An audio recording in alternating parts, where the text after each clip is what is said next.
Hello there, and welcome back to Bedtime Science. I'm really glad you're here tonight. Science has explained an extraordinary amount. The age of the universe, the structure of DNA, the mechanism by which stars fuse hydrogen into heavier elements, the reason the sky is blue, the reason ice floats, and the reason antibiotics can kill bacteria. The growth of scientific knowledge over the past few centuries is one of the most remarkable achievements of the human species. But the map of the unknown is still enormous. Every answer tends to open several new questions behind it. Some of those questions sit at the center of physics, biology, neuroscience, cosmology, medicine, and earth science. They remain open not because science has failed, but because reality is deep, complicated, and often resistant to the tools currently available. These are not mysteries in the cheap sense of the word. They are not rumors, legends, or supernatural claims. They are real scientific problems where the evidence is incomplete, the theories are contested, or the answer may require a kind of measurement we have not yet learned how to make. Let's begin. Nobody knows why the universe exists rather than nothing. This is not a question that physics currently has the tools to answer, and it may never have one. Physics can describe the behavior of the universe after the Big Bang with extraordinary precision. It can extrapolate backward to within a fraction of a second of the beginning and describe the conditions that prevailed there. But it cannot answer why there was a Big Bang rather than nothing, why the laws of physics exist, why space and time exist. The question of why there is something rather than nothing sits at the boundary between physics and metaphysics. And the most honest answer any physicist can give is that we do not know, and it is not clear that we can know. The nature of dark matter is unknown. About 27% of the universe by mass energy content consists of dark matter, something that has gravitational effects on ordinary matter, influencing the rotation of galaxies and the large-scale structure of the universe, but that does not interact with light in any way that has been detected. Dozens of proposed candidates have been developed over decades of theoretical work: weakly interacting massive particles, axions, sterile neutrinos, primordial black holes, and many others. Experiments have been searching for direct evidence of dark matter particles for decades. None have found conclusive evidence. The constraints placed on dark matter properties by non-detection have eliminated many candidate models and continue to narrow the parameter space. But the fundamental nature of the substance that constitutes a quarter of the universe remains unknown. The nature of dark energy is equally unknown, and if anything, more mysterious. Approximately 68% of the total mass energy content of the universe consists of dark energy, a component that fills all of space and is driving the accelerating expansion of the universe. It was discovered in 1998 through observations of Type 1a supernovae, which showed that the expansion of the universe was speeding up rather than slowing down as expected under the influence of gravity alone. The simplest theoretical interpretation is that dark energy is the energy density of the quantum vacuum, what physicists call the cosmological constant. But when theorists calculate the vacuum energy density predicted by quantum field theory and compare it to the observed value of dark energy, the discrepancy is approximately 120 orders of magnitude, the largest discrepancy between theoretical prediction and observation in the history of science. What dark energy actually is remains one of the deepest unsolved problems in all of physics. The hard problem of consciousness is perhaps the most stubbornly resistant problem in all of science. The easy problems of consciousness, explaining the mechanisms by which the brain processes sensory information, directs attention, regulates sleep, integrates information, and controls behavior, are described as easy not because they are simple, but because they are in principle amenable to the standard methods of science. The hard problem, named by philosopher David Chalmers in 1995, is different. It asks why any of this information processing is accompanied by subjective experience at all. Why is there something it is like to see red, to feel pain, to hear music? Why are there qualia, the felt qualities of experience, rather than simply information processing occurring in the dark? Neuroscience can identify the neural correlates of conscious experience, but it has not explained why those neural processes are accompanied by experience rather than simply occurring without any inner dimension. The gap between the physical and the experiential has not been bridged by any current theory. Nobody fully understands how life originated. We know the ingredients that were available on early Earth: simple organic molecules, liquid water, energy sources including UV radiation and hydrothermal chemistry, mineral surfaces that may have catalyzed chemical reactions. We know that life requires, at minimum, a metabolism to extract energy and build molecules, a genetic system to store and transmit information, and a membrane to maintain an internal environment distinct from the surroundings. What we do not know is how these three systems came together in the right order and the right place, and at the right time to produce the first self-replicating, evolving entity. The RNA world hypothesis, the idea that our RNA molecules served as both information carriers and catalysts before the evolution of the DNA protein system, has substantial support but is not a complete account. The precise chemical pathway from simple organic chemistry to the first living cell remains unknown. The matter-antimatter asymmetry is one of the most fundamental unsolved problems in cosmology and particle physics. The Big Bang should have produced equal amounts of matter and antimatter, and when matter and antimatter meet, they annihilate each other, converting to pure energy. If the early universe had contained exactly equal amounts of both, they would have completely annihilated each other, and nothing would remain. But the universe contains matter, stars, planets, galaxies, and you. This means the early universe had a slight excess of matter over antimatter, approximately one extra matter particle for every billion matter-antimatter pairs. The standard model of particle physics does not have a mechanism that produces this asymmetry in sufficient magnitude to explain the observed universe. Why there is more matter than antimatter, why anything exists, is an open problem. The quantum measurement problem has been debated since the foundations of quantum mechanics were being established in the 1920s and 1930s. Quantum mechanics describes the behavior of particles through wave functions, mathematical objects that assign probabilities to possible measurement outcomes. Before measurement, a quantum system can exist in a superposition of multiple states simultaneously. When a measurement is made, the wave function appears to collapse to a single definite outcome. The measurement problem is the question of what constitutes a measurement, what causes wave function collapse, and whether wave function collapse is a real physical process or a feature of how observers interact with quantum systems. The Copenhagen interpretation, the many worlds interpretation, objective collapse theories, and pilot wave theory give radically different answers to this question, and no experiment has yet distinguished between them. The interpretation of quantum mechanics, what it actually says about reality, remains unresolved after a century. The interpretation of quantum entanglement continues to challenge physical intuition. When two particles are entangled, a measurement performed on one particle instantaneously determines the state of the other, regardless of the distance between them. This correlation has been confirmed experimentally to very high precision, and Bell's theorem rules out any explanation based on hidden local variables, information the particles had in common from the beginning that determined their measurement outcomes. The correlations are genuinely non-local in a sense that cannot be explained by any classical local mechanism.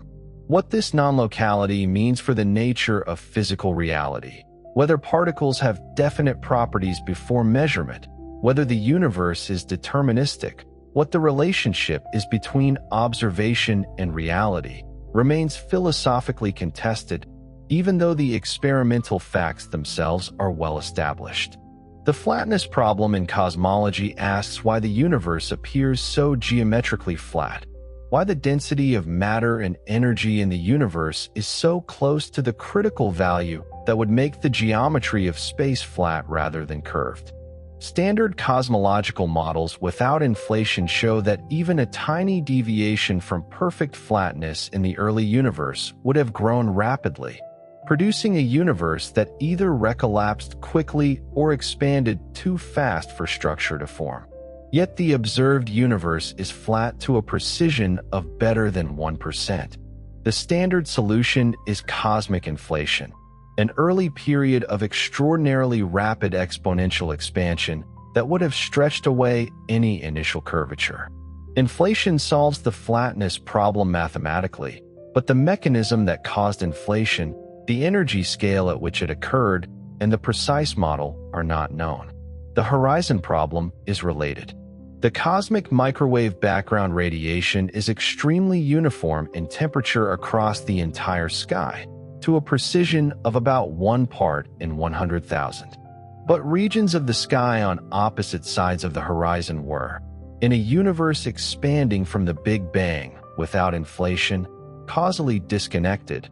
They could never have exchanged information or reached thermal equilibrium because they were never in causal contact.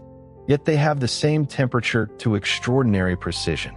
How did they reach the same temperature without ever being able to communicate? Inflation solves this too, by proposing that the entire observable universe expanded from a tiny region that was in causal contact before inflation began. But again, the precise mechanism of inflation is not known. The origin of cosmic rays at the highest energies is not fully understood. Cosmic rays are charged particles, primarily protons and atomic nuclei, that continuously bombard Earth from space, some at energies so extreme that they carry as much kinetic energy as a well-hit baseball. The most energetic cosmic rays, called ultra-high-energy cosmic rays, carry energies billions of times greater than anything produced by the most powerful particle accelerators on Earth. They must be accelerated by some astrophysical process, but identifying the specific sources of the highest energy events has been difficult. The Pierre Auger Observatory and other experiments have accumulated data suggesting they originate from extragalactic sources, but identifying specific source objects and the acceleration mechanism remains an active and unresolved area of research. Turbulence is one of the oldest unsolved problems in classical physics.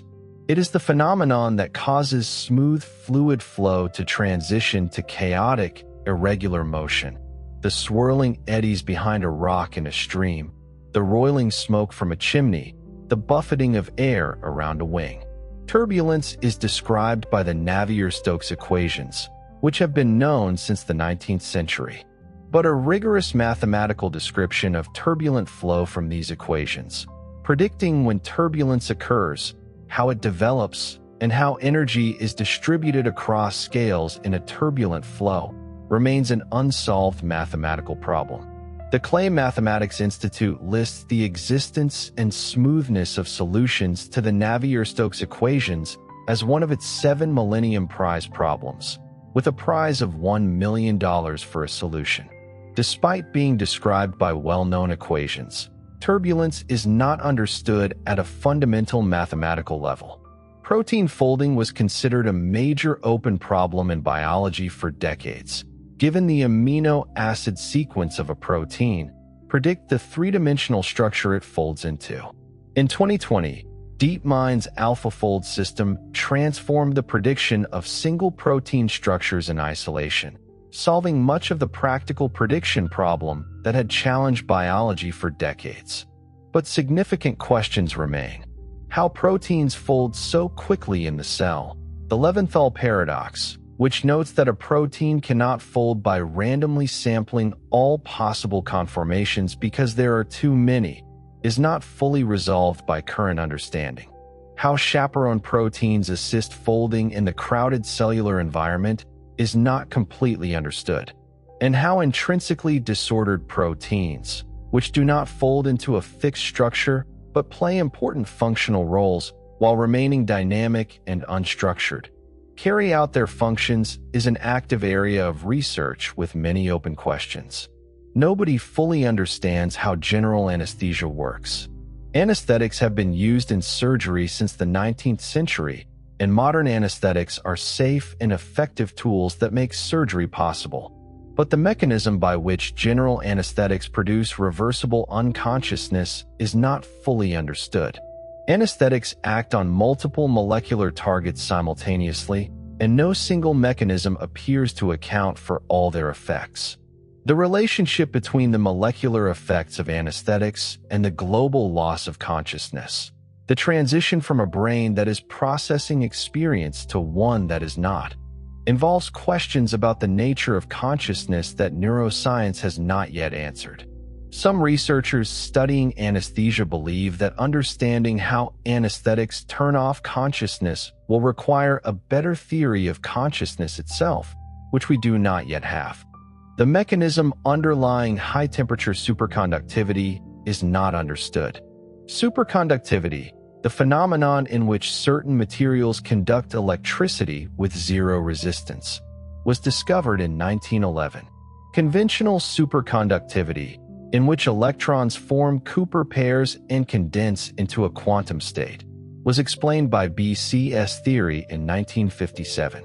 But in 1986, a class of materials called cuprates was discovered that superconduct at temperatures far higher than conventional superconductors, temperatures achievable with liquid nitrogen rather than liquid helium. These high-temperature superconductors do not appear to be explained by BCS theory. Despite decades of intense theoretical and experimental work, the mechanism underlying cuprate superconductivity remains contested.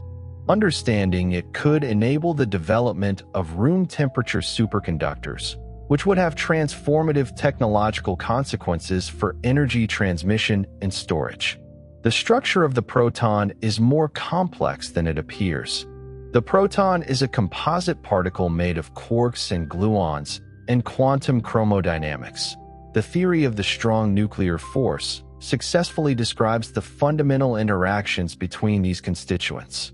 But calculating the emergent properties of the proton, its mass, its spin, its size, from QCD alone requires solving the theory in the non-perturbative regime, where standard mathematical techniques do not apply. The proton spin crisis, identified in the late 1980s, showed that the quarks inside a proton carry only about 30% of the proton's total spin. The rest comes from gluons and orbital angular momentum. Understanding the detailed internal structure of the proton and how its properties emerge from its constituents is an ongoing experimental and theoretical challenge. No single theory fully explains why we sleep. The question sounds almost too simple to be genuinely open. Everyone sleeps. The consequences of sleep deprivation are serious and well documented, and the neural mechanisms of sleep stages have been characterized in considerable detail. But the fundamental biological function that sleep is performing, the reason why animals that do not sleep die, the reason why sleep is so conserved across evolution in animals with very different nervous systems and lifestyles, is still not fully known. Sleep appears to serve multiple functions, including memory consolidation, metabolic waste clearance, immune function, and neural maintenance. But whether any of these is the primary reason for sleep, and whether there is a single unifying function, is not established. No theory of sleep currently accounts for all the observations. The basis of long-term memory storage is not completely understood. Memories persist for decades, sometimes for a lifetime. Yet the synaptic proteins that are thought to encode them turn over on timescales of days to weeks. How a memory that is encoded in a pattern of synaptic strengths can persist when the molecular components of those synapses are continuously being replaced is known as the molecular turnover problem. Several mechanisms have been proposed, including structural changes to synapses, changes in gene expression, and the possibility that memories are encoded not in individual synapses, but in patterns of connectivity across networks. None of these accounts is fully satisfactory, and the molecular basis of long-term memory storage remains an active and genuinely open problem. The cause of the Cambrian explosion is not fully explained. Approximately 540 million years ago, over a period of approximately 20 to 25 million years, brief by geological standards, most of the major animal body plans that exist today appeared in the fossil record. Arthropods, chordates, mollusks, echinoderms, annelids, and dozens of other phyla all appeared within this relatively narrow window. Before the Cambrian, animal life was sparse and simple. Afterwards, the biosphere was fundamentally transformed. What caused this extraordinary burst of evolutionary innovation remains debated. Hypotheses include increases in atmospheric oxygen, changes in ocean chemistry, the evolution of predation triggering an evolutionary arms race, the opening of new ecological niches, and developmental innovations enabling the generation of new body plans. The relative importance of these factors is not established. Symbiosis and the origin of eukaryotic cells involves a genuinely extraordinary event that is not fully understood. The eukaryotic cell, the cell type that makes up all animals, plants, fungi, and protists, contains membrane-bound organelles including the nucleus and mitochondria. The mitochondria are clearly descended from alpha proteobacteria that were engulfed by a host cell approximately 1.5 to 2 billion years ago in an event called endosymbiosis. What is not understood is how this endosymbiosis occurred. The standard view assumes that the host cell was an archaean, a member of the domain Archaea, but exactly which archaean, why the engulfed bacterium was not digested, how the two cells coordinated their gene expression, and how the mitochondrial genome was reduced while key genes were transferred to the host nucleus. These details of the most important event in the history of complex life are not fully characterized. The mechanism of biological aging is not fully understood. Organisms age, they deteriorate, become less functional, and eventually die. But why aging occurs, what determines the rate of aging in different species, and what molecular mechanisms drive the process are not completely known. Proposed mechanisms include telomere shortening, accumulation of DNA damage, mitochondrial dysfunction, cellular senescence, epigenetic changes, and the accumulation of misfolded proteins. These processes are all documented and all contribute to aging-related decline. Whether any single mechanism is primary, whether they are causes or consequences of aging, and whether aging is programmed or simply the result of accumulated unrepaired damage, these questions are actively debated. The diversity of the microbiome and its effects on health represent one of the most rapidly expanding and most incompletely understood areas in medicine. The human body harbors approximately 38 trillion microbial cells, comparable to the number of human cells, including bacteria, archaea, fungi, and viruses, concentrated primarily in the gut. Research over the past 2 decades has established associations between gut microbiome composition and an extraordinary range of health conditions, from inflammatory bowel disease to obesity to depression to autism spectrum disorder to Parkinson's disease. But the causal relationships are poorly understood. It is frequently unclear whether microbiome differences cause health conditions, result from them, or are correlated through some third factor. The mechanisms by which gut microbes influence brain function, the gut-brain axis, are particularly active areas of research with many more questions than answers. The nature of prion remains one of the stranger chapters in molecular biology. Prion are infectious agents responsible for diseases including Creutzfeldt-Jakob disease in humans, scrapie in sheep, and bovine spongiform encephalopathy, mad cow disease. They consist only of protein, no nucleic acid.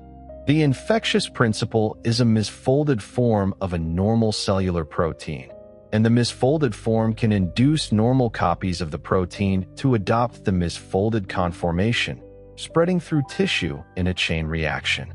How a protein with no genetic information can encode the information to transmit disease, and how different prion strains, which cause different diseases with different characteristics, can be encoded by the same protein in different misfolded conformations, is not fully explained by any current molecular model.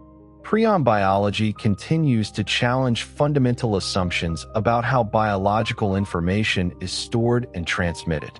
The generation of Earth's magnetic field by the geodynamo is well described in principle. Electric currents in the convecting liquid iron outer core generate the field, but many details are poorly understood. The timing and mechanism of geomagnetic reversals, in which the north and south magnetic poles exchange, are not predicted by any current model.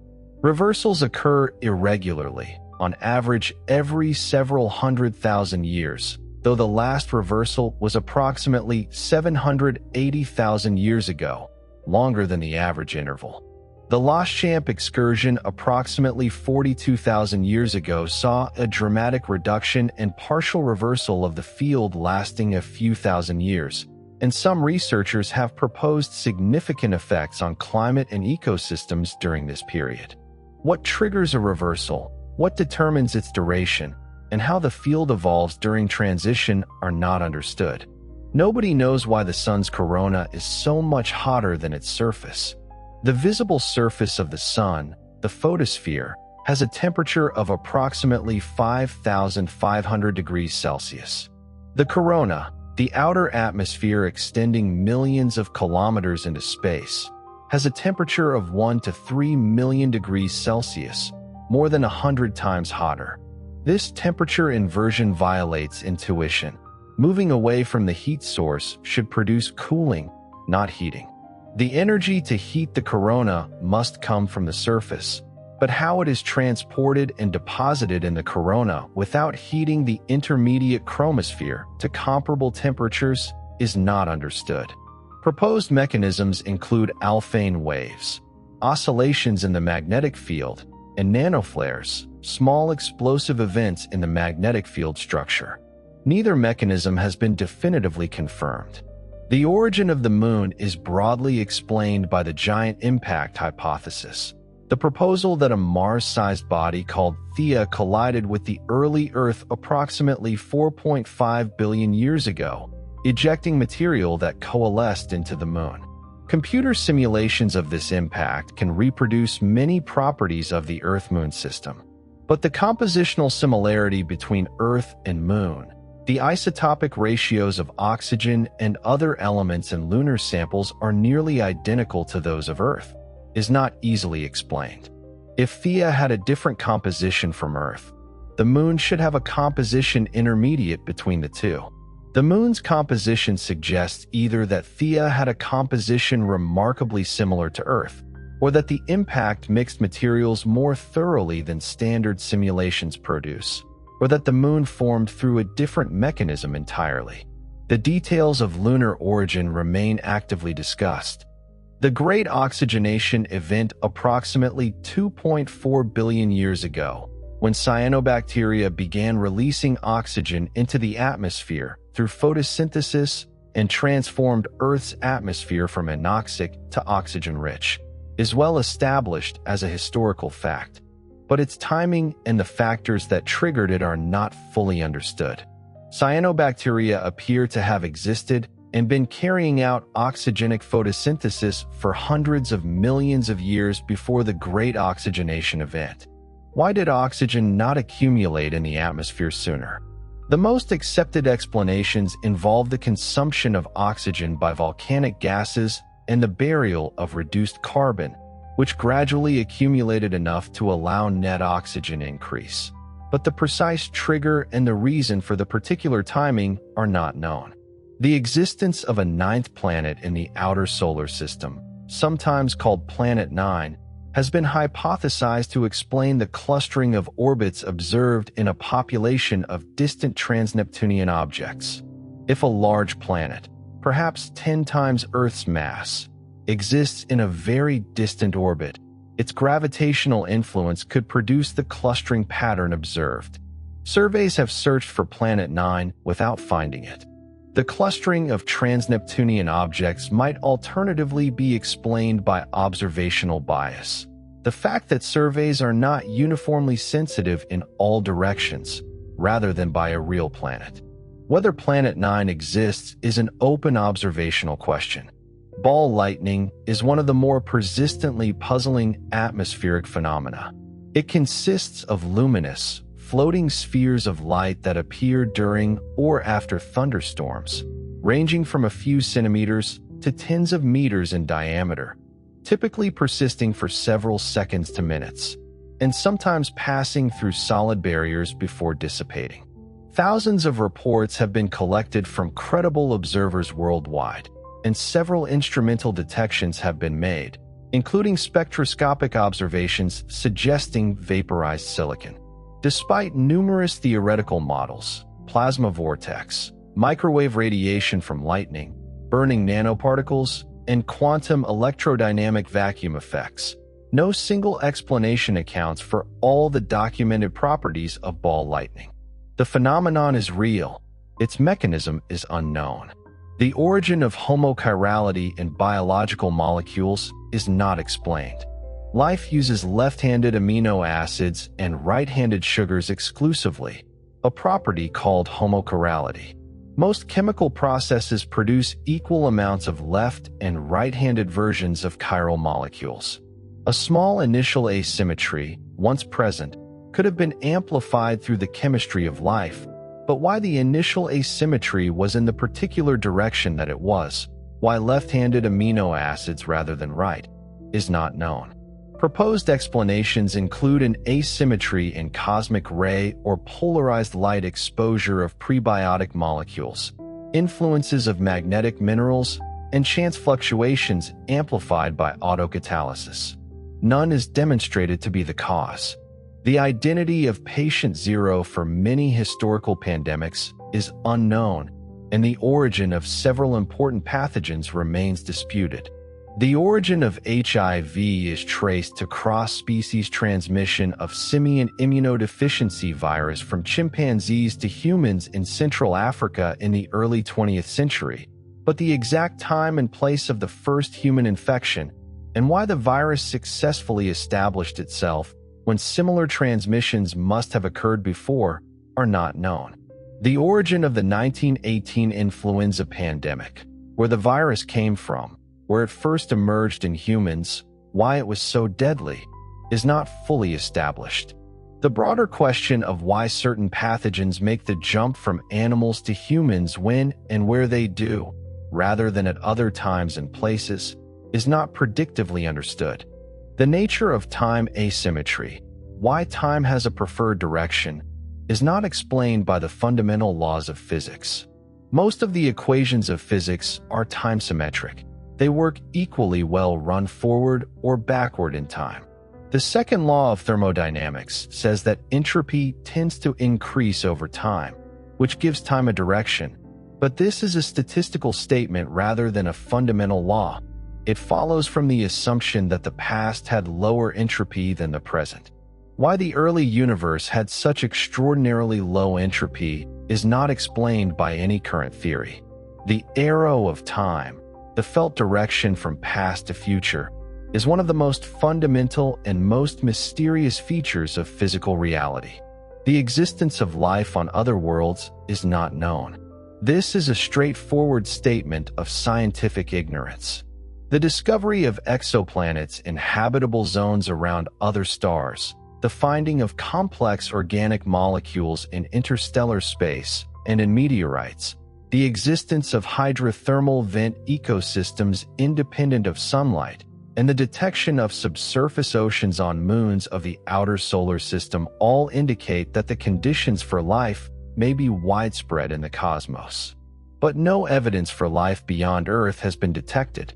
The Fermi paradox, the question of why, if intelligent life is common, we have not detected any signs of it, has numerous proposed resolutions, none demonstrated.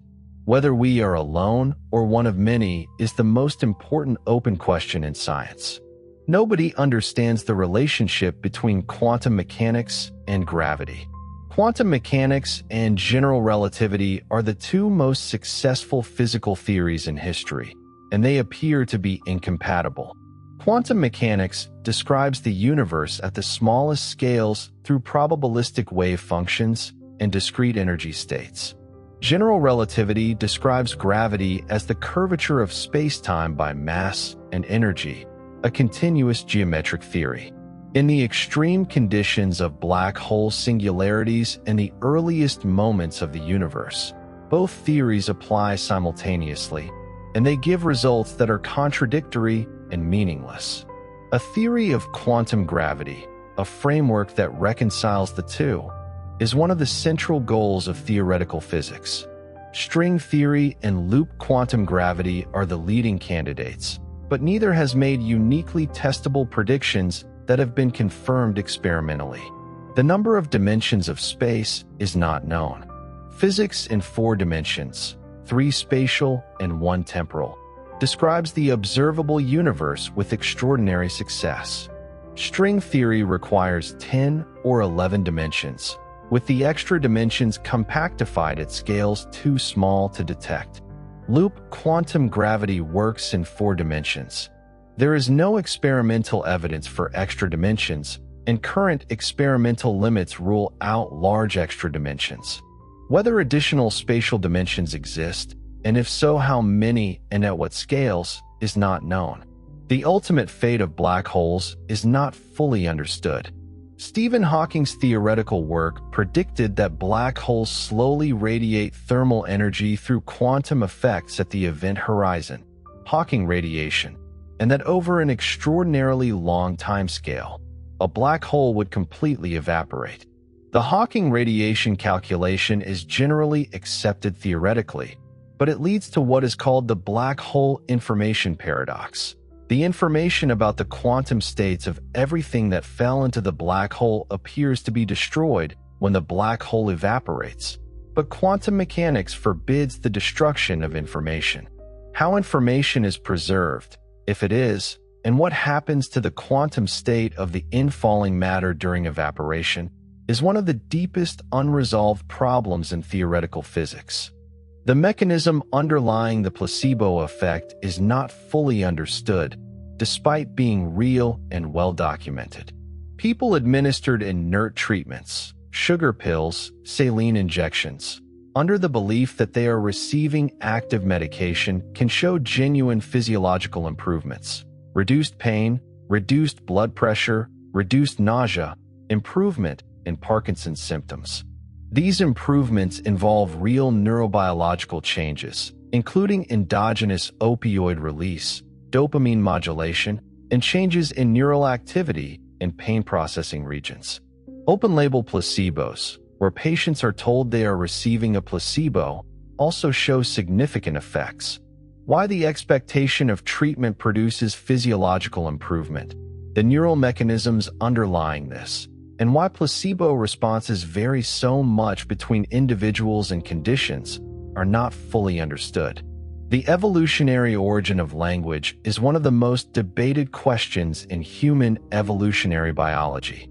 Human language is unique among animal communication systems in its productivity, the ability to combine a finite set of elements to express an infinite number of meanings, its recursion, its displacement, the ability to communicate about things not present, and its cultural transmission.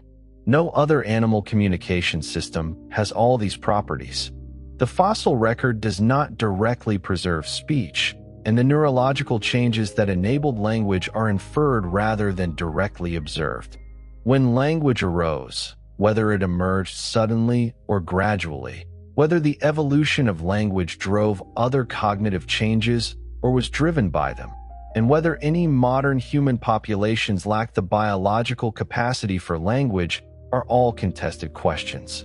Nobody fully understands how birds navigate during migration. Many migratory birds travel thousands of kilometers between breeding and wintering grounds with remarkable precision, navigating at night. over water, and through conditions of no visible landmarks. They use multiple navigational systems. The Earth's magnetic field, the position of the sun, polarized light patterns, star patterns, and olfactory cues have all been demonstrated to contribute to navigation in different species. The molecular mechanism underlying magnetic sensing is particularly interesting and not fully resolved. One prominent hypothesis involves cryptochrome proteins in the retina, in which quantum spin correlation effects allow the bird to effectively see the magnetic field. Another hypothesis involves magnetite particles in the beak. Whether one or both of these mechanisms is used, how they are integrated with other navigational cues, and how young birds initialize their navigation without ever having made the journey before are not fully resolved. The basis of taste perception is more complex than the 5 basic tastes. The recognition of sweet, sour, salty, bitter, and umami taste through specific receptor systems is well characterized. But the experience of flavor, the full perceptual experience of eating, involves the integration of taste, smell, texture, temperature, and other senses in ways that are not fully understood. Starchiness has been proposed as a 6th basic taste. The receptors and neural pathways for fat detection, creaminess, are an active area of research. How these multiple inputs are integrated into a unified flavor percept by the brain, and how learned associations, cultural context, and individual genetic variation in taste receptors interact to produce individual differences in food preference, are not completely characterized. The origin of sexual reproduction is one of the more puzzling questions in evolutionary biology. Asexual reproduction is in principle more efficient. Every individual in an asexual population can reproduce, rather than only the females in a sexual population. Sexual reproduction is costly. Finding mates requires time and energy. Males consume resources, and recombination can break up beneficial gene combinations. The benefit of sexual reproduction must outweigh these costs for it to be as widespread as it is. The Red Queen hypothesis, the idea that sexual reproduction is maintained by the advantage it provides in the evolutionary arms race against rapidly evolving parasites, is the most widely accepted explanation, but the quantitative sufficiency of this advantage and the relative importance of various proposed benefits of sex are still debated. The mechanism of biological clocks at the cellular level is understood in considerable detail. The molecular oscillators that drive circadian rhythms have been characterized in many organisms. But the synchronization of circadian clocks across the trillions of cells of the human body, and how the master clock in the suprachiasmatic nucleus of the hypothalamus coordinates timing across all tissues and organs, are not completely understood. Why the disruption of circadian rhythms, through shift work, chronic jet lag, or irregular light exposure, has such profound and wide-ranging effects on health, including elevated risks of cancer, metabolic disease, and cardiovascular disease, is better documented than mechanistically explained. The nature of plant intelligence and communication is an active and genuinely contested area of research. Plants respond to their environments with sophisticated behaviors, growing toward light, signaling neighbors of herbivore attacks through volatile chemicals, allocating resources among root networks, and in some cases showing learning-like adaptations. Whether these behaviors involve anything analogous to cognition, whether plants have a form of intelligence in any meaningful sense, and whether the signaling networks in plants are in any way analogous to neural systems are deeply contested questions. The field of plant neurobiology has proposed that plants have capacities for information integration and adaptive response that parallel animal nervous systems in function, if not in mechanism. Critics argue that the analogy is misleading and that these behaviors are better explained without invoking cognitive concepts. The debate is ongoing and unresolved. Nobody knows what causes magnetars to produce their extraordinary gamma-ray and X-ray bursts. Magnetars are neutron stars with magnetic fields of extraordinary intensity, up to 1,000 times stronger than ordinary neutron stars, the most intense magnetic fields known in the universe. They occasionally produce intense bursts of gamma radiation and X-rays, including so-called giant flares that release more energy in a fraction of a second than the sun emits in tens of thousands of years. The mechanism that stores and suddenly releases this energy, whether it involves the rearrangement of the magnetic field, fracturing of the stellar crust, or some combination of both, is not fully understood. Magnetar SG R1935 plus 2154 was detected producing a fast radio burst in 2020, the first time a magnetar was directly associated with this phenomenon. But the full physics of these events remains an active research frontier. The origin of fast radio bursts was unknown for a decade after their discovery. First detected in archival data in 2007, fast radio bursts are millisecond-duration radio pulses of extragalactic origin. They come from far beyond our galaxy, with energetics that imply an extraordinarily powerful and compact source. Hundreds have now been detected, and several have been found to repeat. The association of at least one fast radio burst with a magnetar in our own galaxy in 2020 strongly suggests that magnetars are the source of at least some fast radio bursts. But whether all fast radio bursts come from magnetars, what produces their characteristic dispersion and frequency structure, and whether there are multiple source populations remain open questions. The long-term dynamics of the solar system are not known to arbitrary precision. The solar system is a chaotic dynamical system. Small perturbations grow exponentially over time, making long-term predictions of the precise orbits of the planets impossible beyond a certain timescale. Computer simulations by Jacques Lasker and others have found that there is a non-negligible probability, perhaps a few percent over the next 5 billion years, of orbital instabilities that could result in Mercury being ejected from the solar system or even colliding with Venus or the Sun. The probability is low, but not zero. The long-term stability of the solar system is not guaranteed and is in fact a genuinely open question in celestial mechanics. The mechanism of nuclear fission in heavy nuclei is well described by models, but the nuclear many-body problem, the challenge of calculating the properties of atomic nuclei from first principles using quantum chromodynamics, remains only partially solved. For light nuclei, ab initio calculations have made tremendous progress. For heavy nuclei, the computational complexity is prohibitive and simpler models with empirical parameters are used. The properties of the neutron-rich nuclei relevant to astrophysical processes like the R process, the rapid neutron capture that produces many of the heavy elements in neutron star mergers, are difficult to measure and depend on nuclear models whose accuracy is uncertain. The enigmatic WOW signal, detected on August 15, 1977, by the Big Ear Radio Telescope at Ohio State University, remains unexplained.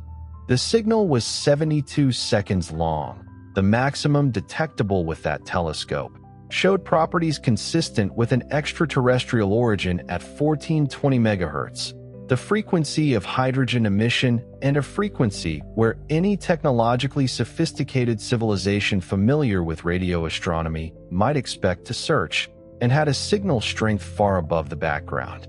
Astronomer Jerry Emmons circled it on the printout and wrote, "Wow," in the margin, giving the signal its name. Subsequent observations of the same patch of sky have not reproduced it. The signal has not been definitively explained. Natural and human-made sources have been proposed and investigated without conclusively accounting for all its properties. It remains the most interesting and most puzzling signal ever received by a SETI search. The cause of multiple sclerosis is still not fully understood. Multiple sclerosis is an autoimmune disease in which the immune system attacks the myelin sheath surrounding nerve fibers in the brain and spinal cord, disrupting neural transmission. The disease affects approximately 2.8 million people worldwide, and its incidence has been increasing. Risk factors include genetic variants affecting immune function, low vitamin D levels, Epstein-Barr virus infection, and geographic latitude. A landmark study published in 2022 found that prior infection with Epstein-Barr virus increased the risk of MS by 32-fold, providing strong evidence for a causative role. But not all people infected with EBV develop MS, and the mechanism by which the virus might trigger the autoimmune response is not established. The basis of individual differences in susceptibility to addiction is not fully understood. Exposure to addictive substances produces addiction in a minority of people who are exposed. Estimates vary by substance, but addiction develops in approximately 15 to 20% of people who try heroin, 15 to 17% who try cocaine, and about 9% who try marijuana. The factors that determine who becomes addicted, genetic, developmental, social, and neurobiological, are partially characterized, but a complete predictive model does not exist. The neurobiological changes that convert voluntary drug use to compulsive use, the transition from controlled to addictive behavior, involve adaptations in dopaminergic reward circuitry, prefrontal control systems, and stress response systems. But how these interact with individual vulnerability factors is not fully understood. How certain fish navigate using electric fields, electroreception, and electrolocation is understood in its basic mechanisms, but continues to generate research questions at the neural and behavioral level. Weakly electric fish in South America and Africa generate weak electric fields with specialized electric organs and detect distortions in these fields caused by nearby objects, effectively seeing their environment through electric sensing. The neural processing underlying this sense has been extensively studied and represents one of the best understood sensory systems in any animal. But the computational strategies used by these fish to localize objects, communicate with other fish through modulated electric signals, and navigate complex environments continue to be refined. The mechanism underlying the formation of complex snowflakes and the extraordinary variety of six-fold symmetric structures produced by water vapor crystallization is understood qualitatively but not quantitatively predictable. The growth of ice crystals depends on temperature and humidity in ways that produce dramatically different crystal structures in different conditions. The characteristic six-fold symmetry arises from the hexagonal crystal structure of ice. But the specific branching pattern that develops, the details of the dendritic growth that makes each snowflake apparently unique, reflects the precise path of the crystal through varying temperature and humidity conditions as it falls. Modeling this growth quantitatively, from first principles of molecular physics and fluid dynamics, to predict the exact shape of a growing snowflake, remains a challenging and incompletely solved problem. The evolutionary origins of flowers, the angiosperms, was described by Charles Darwin as an abominable mystery. Flowering plants appeared in the fossil record relatively suddenly approximately 130 million years ago and diversified explosively, becoming the dominant land plant group within a relatively short geological time.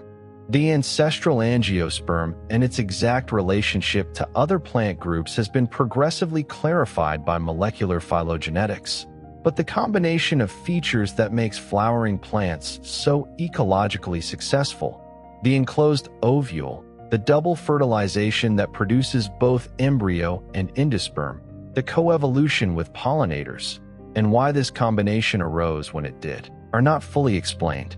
The molecular and developmental genetics underlying the evolution of the flower continues to be an active research area. What killed the mammoths, and the megafauna more broadly, is a genuinely contested scientific question. At the end of the last glacial maximum, approximately 10,000 to 12,000 years ago, the great megafauna of the northern hemisphere, woolly mammoths, woolly rhinoceroses, cave lions, giant ground sloths, Irish elk, and dozens of other large species, went extinct. Two primary hypotheses compete. The overkill hypothesis attributes the extinctions to hunting pressure by newly arrived human populations, which expanded across the continents and encountered megafauna with no experience of human hunters. The climate change hypothesis attributes the extinctions to the rapid warming and ecological transformation of the last deglaciation. Both factors clearly occurred. Their relative contributions to the extinctions, which differed in timing and pattern across different continents, are still debated. The origin of the first eukaryotes, cells with a nucleus, from prokaryotic ancestors remains one of the most significant and most puzzling evolutionary transitions. The nucleus itself, the defining feature of eukaryotes, is not found in bacteria or archaea. How a membrane surrounding the DNA originated and what functional advantage it conferred has been the subject of significant debate.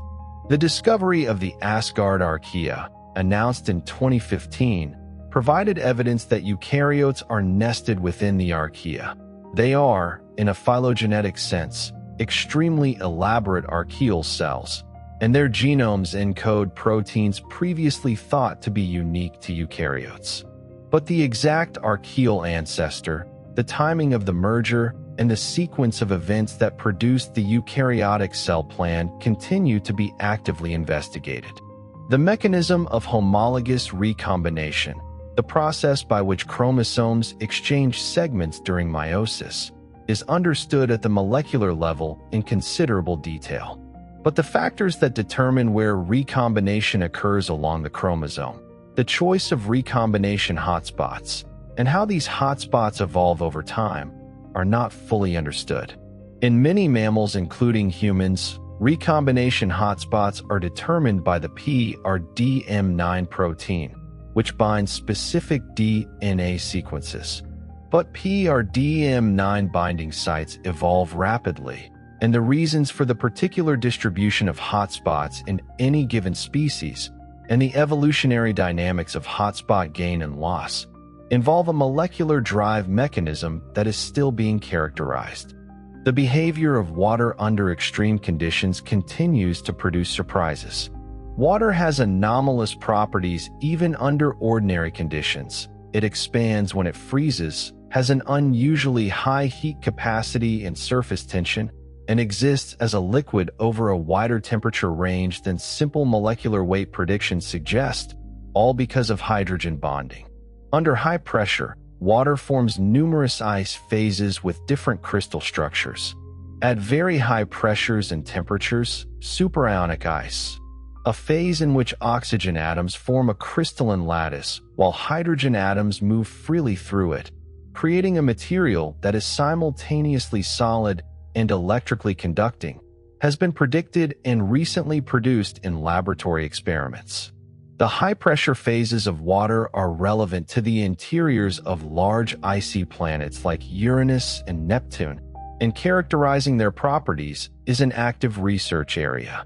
The basis of synesthesia, the phenomenon in which stimulation of one sensory modality automatically triggers an experience in another, such as seeing colors in response to letters or numbers, or hearing music as tactile sensations, is not fully understood. Synesthesia affects approximately 3 to 4% of the population, runs in families suggesting a genetic component, and varies in its specific form across individuals. The underlying neural mechanism, whether it involves direct cross-activation between adjacent sensory processing regions, disinhibition of feedback signals, or a higher-level cognitive binding mechanism, is debated. What synesthesia reveals about the organization of sensory processing in the brain and why certain combinations of senses are particularly common are not fully explained. The long-term effects of chronic low-level radiation exposure are not fully characterized. The linear no-threshold model, used in radiation safety regulation, assumes that the risk of radiation-induced cancer increases linearly with dose, with no threshold below which exposure is safe. Evidence for cancer risk at the high doses used in medical treatment and historically experienced by radiation workers is robust, but at the very low doses experienced by the general public, from background radiation, medical imaging, air travel, and nuclear power plants, the evidence is much weaker and more uncertain. Some studies suggest that very low doses might be protective, a phenomenon called hormesis, but this is not established, and the linear no-threshold model remains the regulatory standard despite genuine uncertainty about its validity at low doses. The mechanism of electroreception in sharks and rays, their ability to detect the weak bioelectric fields produced by the muscular contractions and neural activity of prey, is understood at the sensory level. The ampullae of Lorenzini are gel-filled canals connecting to the skin surface that are sensitive to extremely weak electric fields, down to nanovolts per centimeter. How sharks and rays integrate these electrical signals to locate prey in three-dimensional space, how they distinguish the electric signatures of different prey types, and how this system functions in the presence of natural electrical noise, including the shark's own bioelectric field, are areas of ongoing research. The origin of the geochemical signatures of the early Earth's continental crust is not fully explained. The oldest preserved rocks, the Eoarchean terrains of Greenland, Canada, and Australia, some over 4 billion years old, show geochemical signatures suggesting formation in environments and by processes not clearly analogous to any modern tectonic setting. Whether plate tectonics, as it operates today, was operating on the early Earth, or whether the young Earth had a different style of heat loss and crustal recycling, is debated. The transition from whatever early tectonic regime existed to modern-style plate tectonics, and when this transition occurred, is one of the fundamental open questions in Earth science. The formation of the first galaxies in the early universe is an active area of research with many unresolved questions. The James Webb Space Telescope has revealed galaxies existing less than 400 million years after the Big Bang that are more massive and more structured than current galaxy formation models predicted. Understanding how these early galaxies could have formed, assembled their stellar mass, and developed structure so quickly after the Big Bang requires revisions to current models of galaxy formation and dark matter behavior. Whether the discrepancy reflects failures in our understanding of dark matter physics, galaxy formation processes, or both, is not yet determined. Sleep in marine mammals presents fascinating unresolved questions. Bottlenose dolphins and many other cetaceans appear to engage in unihemispheric slow-wave sleep, sleeping with one cerebral hemisphere at a time while the other remains alert, and keeping one eye open to watch for predators. Sperm whales have been observed floating motionless at the surface in what appears to be deep sleep with both hemispheres simultaneously inactive, a behavior called logging. How sperm whales, as obligate air breathers, manage to sleep deeply while preventing drowning, whether they achieve REM sleep, and whether the ecological and physiological constraints of an aquatic lifestyle have fundamentally altered the structure and function of sleep in cetaceans, are not fully resolved. The evolutionary origins of cooperation present a theoretical challenge. Cooperation, in which one individual pays a cost to benefit others, is widespread in nature. It occurs between related individuals, where shared genetics creates inclusive fitness incentives, kin selection. It occurs between unrelated individuals through reciprocal altruism, where cooperation is sustained by the expectation of future return. It occurs in large, anonymous human societies in ways that neither kin selection nor simple reciprocal altruism adequately explains.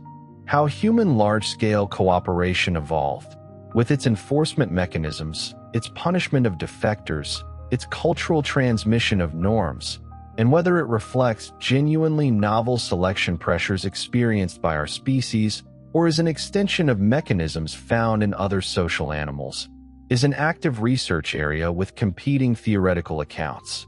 The phenomenon of spontaneous symmetry breaking, by which a system described by symmetric laws develops asymmetric structure, is well understood mathematically and plays a central role in physics from particle physics to condensed matter. But why the universe underwent the specific symmetry breakings it did, why the four fundamental forces have the particular strengths and properties they do, rather than a different set, is not explained. The parameters of the standard model of particle physics, including the masses of the quarks and leptons, the coupling strengths of the forces, and the mixing angles of the quarks, are measured quantities with no derivation from any deeper theoretical principle. Why these numbers are what they are, whether they are contingent, fundamental constants, or the values selected in some multiverse ensemble, is not known.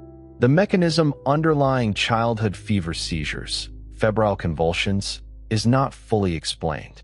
Febrile seizures, which occur in 2 to 5% of children between 6 months and 5 years, are triggered by a rapid rise in body temperature rather than by the absolute temperature reached.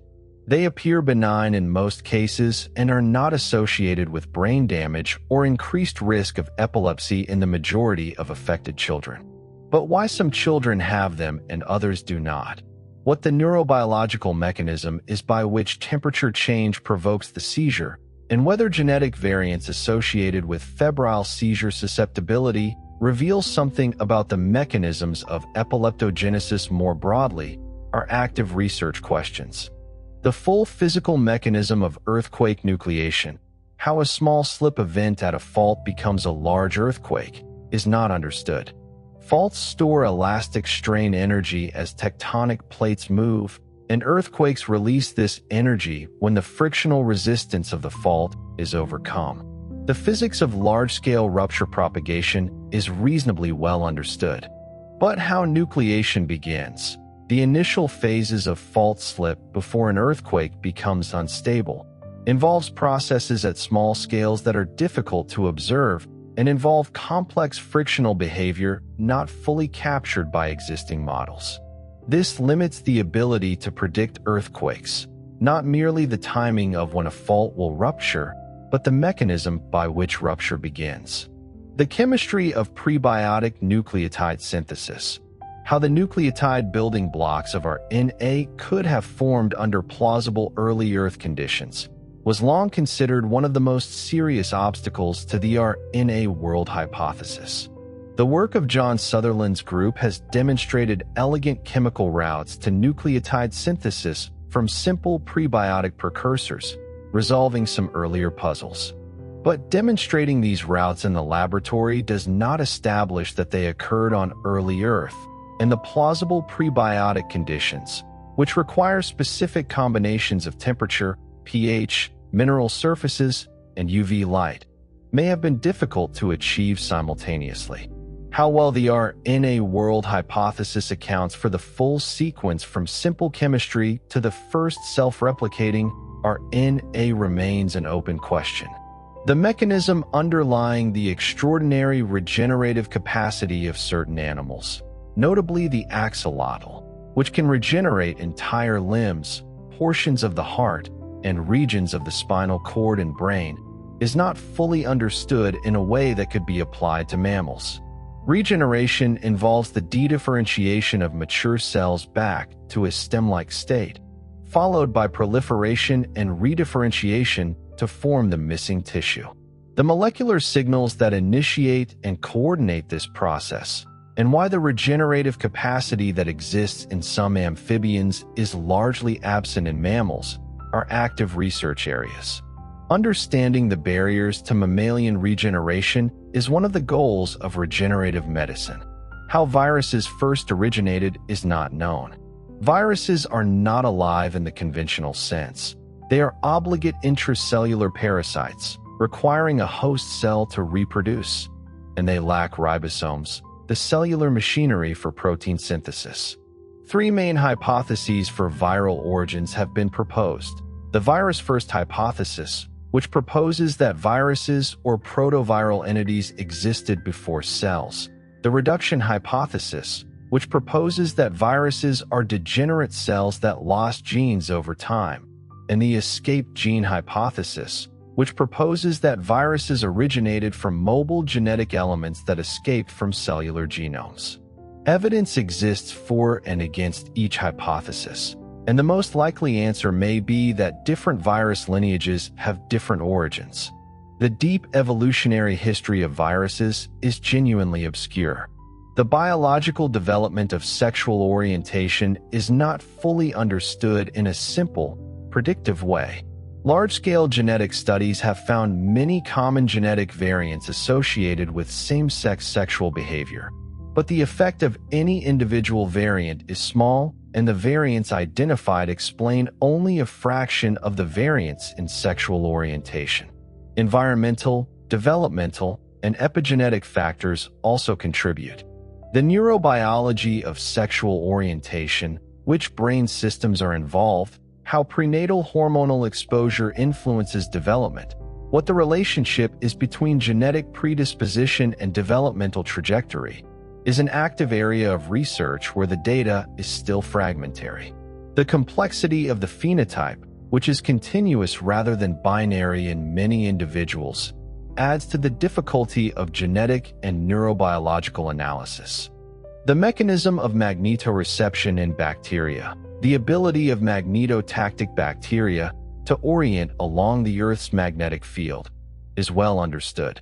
They produce chains of magnetite nanoparticles, magnetosomes, that act as a permanent magnet aligning the bacterium with the magnetic field. What is not understood is the evolutionary origin of this capability and why it is adaptive. Magnetotactic bacteria are mostly microaerophilic. They prefer low-oxygen environments.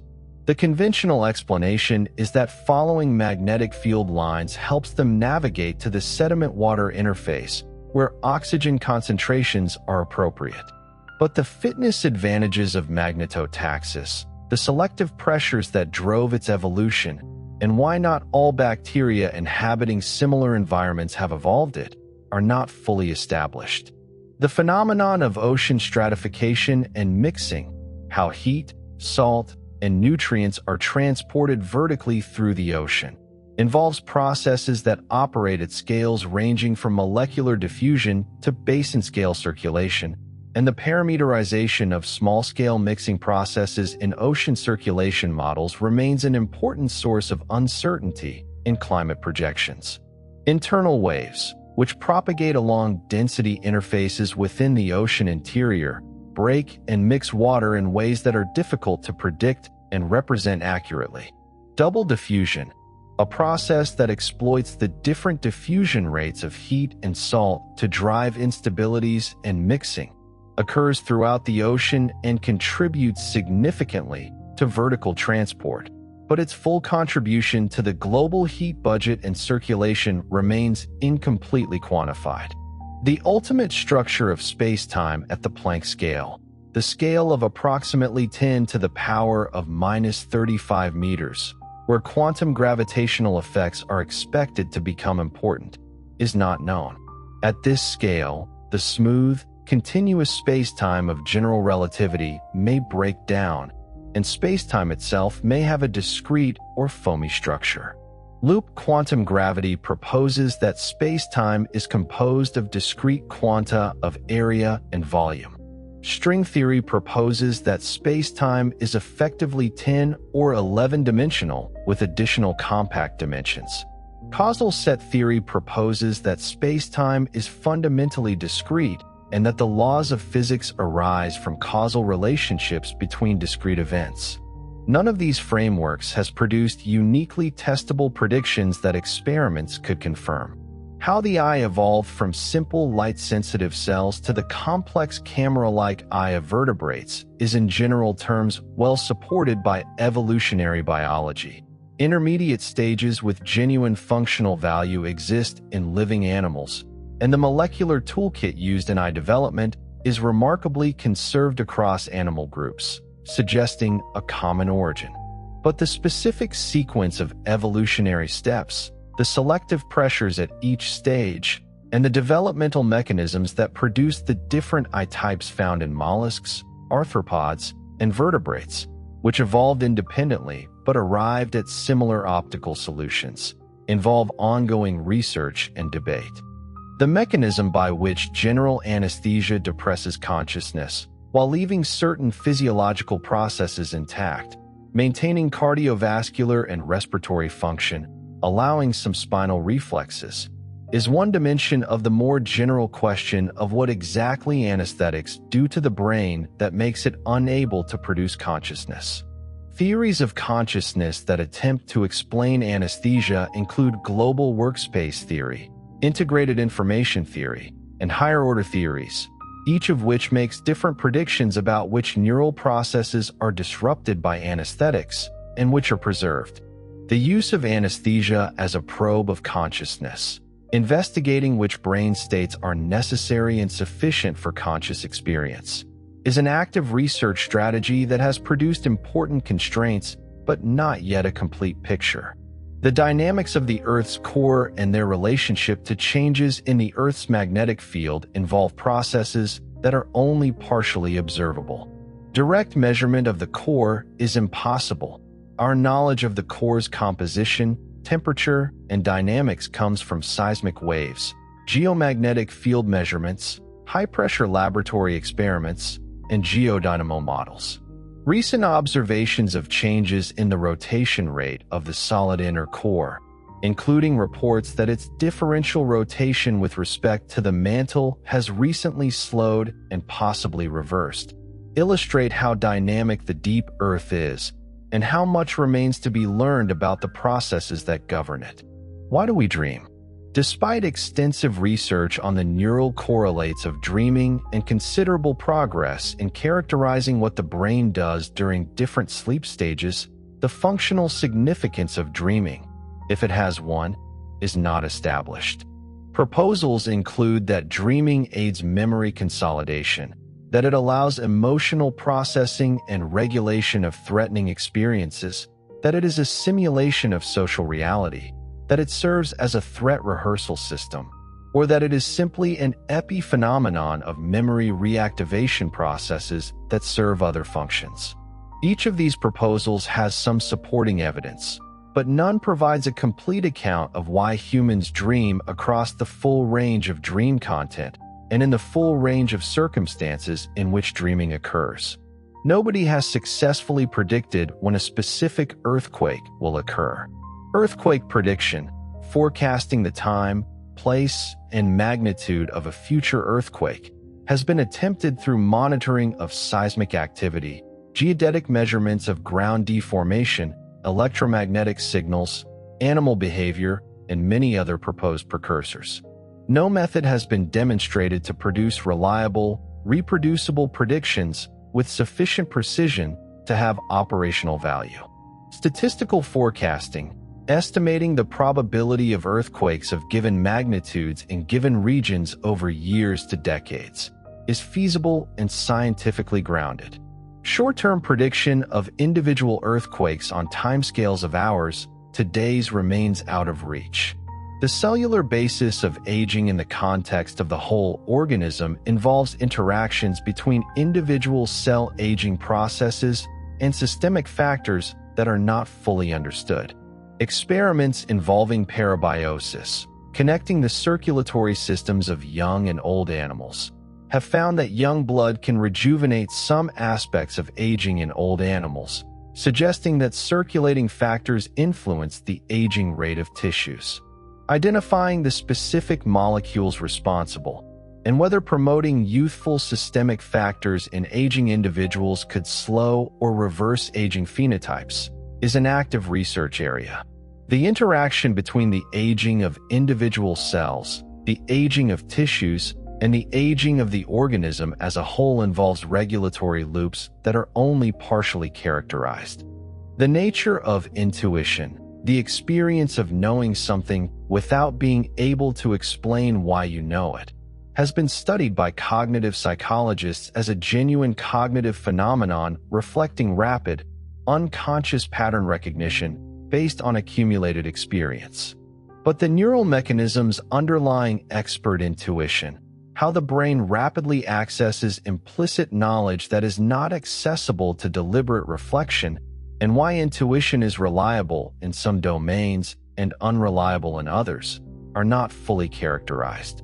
The interaction between conscious deliberative reasoning and unconscious intuitive processing, when to trust intuition and when to override it with analysis, is a question with both theoretical depth and practical importance that is not resolved. The origin of the first self-replicating molecule, the entity from which all subsequent life descended, is not known. This is the deepest and most fundamental open question in the biology of life's origin. Whether this first replicator was an RNA molecule, a simpler protogenetic polymer, a self-replicating lipid structure, or something else entirely, and what the environmental context of its origin was, are not known. The gap between a prebiotic chemistry that produces complex molecules and a self-replicating system capable of Darwinian evolution is enormous, and while progress has been made in understanding how our RNA and related molecules can catalyze their own replication, a complete chemical pathway from simple precursors to the first self-replicating entity has not been demonstrated. The mechanism of birdsong learning, by which juvenile songbirds learn the specific songs of their species by listening to adult models and practicing over weeks to months, is understood in considerable detail at the level of the neural circuits in the song system. But many questions remain. How the song template is stored in memory during the sensory phase of learning. How the auditory feedback during practice drives the precise motor learning that eventually produces accurate song reproduction. How individual variation in song emerges and is maintained within and across populations. And the relationship between song learning in birds and language learning in humans, which shows striking anatomical and molecular parallels despite being independently evolved, is an ongoing area of research with implications for understanding the neural basis of human language. What happens at the very center of a black hole is not known. General relativity predicts that within the event horizon, all paths in spacetime lead to the singularity, a point of infinite density and zero volume at the center. But the singularity represents a breakdown of general relativity rather than a physical description of what is there. What actually exists at the center of a black hole, what the correct quantum gravitational description of the region inside a black hole looks like, requires a theory of quantum gravity that does not yet exist. The singularity is a placeholder for our ignorance of physics under conditions of extreme mass energy density. The global distribution of antibiotic resistance genes in microbial communities, the resistome, is being characterized by metagenomic surveys, but the dynamics by which resistance genes spread between different microbial species and between clinical and environmental settings, and the factors that predict whether a particular antibiotic resistance gene will spread globally or remain localized, are not fully understood. Horizontal gene transfer, plasmid biology, and the selective pressures imposed by antibiotic use in medicine and agriculture all contribute to the spread of resistance. Predicting which resistance mechanisms will emerge and spread next, and preventing the development of a post-antibiotic era, requires understanding dynamics that are not yet predictively modeled. The psychology and neuroscience of creativity, where creative ideas come from, what neural processes produce them, why some people are more creative than others, and whether creativity can be reliably enhanced, are not fully understood. Creativity is associated with the default mode network, executive control networks, and salience networks working in coordinated ways, but the specific computational processes that produce novel and useful ideas are not characterized. Whether creativity is a distinct cognitive ability or an expression of more general capacities like associative thinking, working memory, and domain expertise, and how personality traits like openness to experience relate to neural mechanisms of creative thought, are questions at the intersection of cognitive neuroscience and personality psychology that are actively researched but not settled. The question of whether mathematics is invented or discovered, whether mathematical structures exist independently of human minds or are created by them, has been debated by philosophers and mathematicians for thousands of years and remains genuinely open. The unreasonable effectiveness of mathematics. The fact that mathematical structures developed for purely abstract reasons so often turn out to describe physical reality with extraordinary precision has struck many physicists and mathematicians as deeply significant.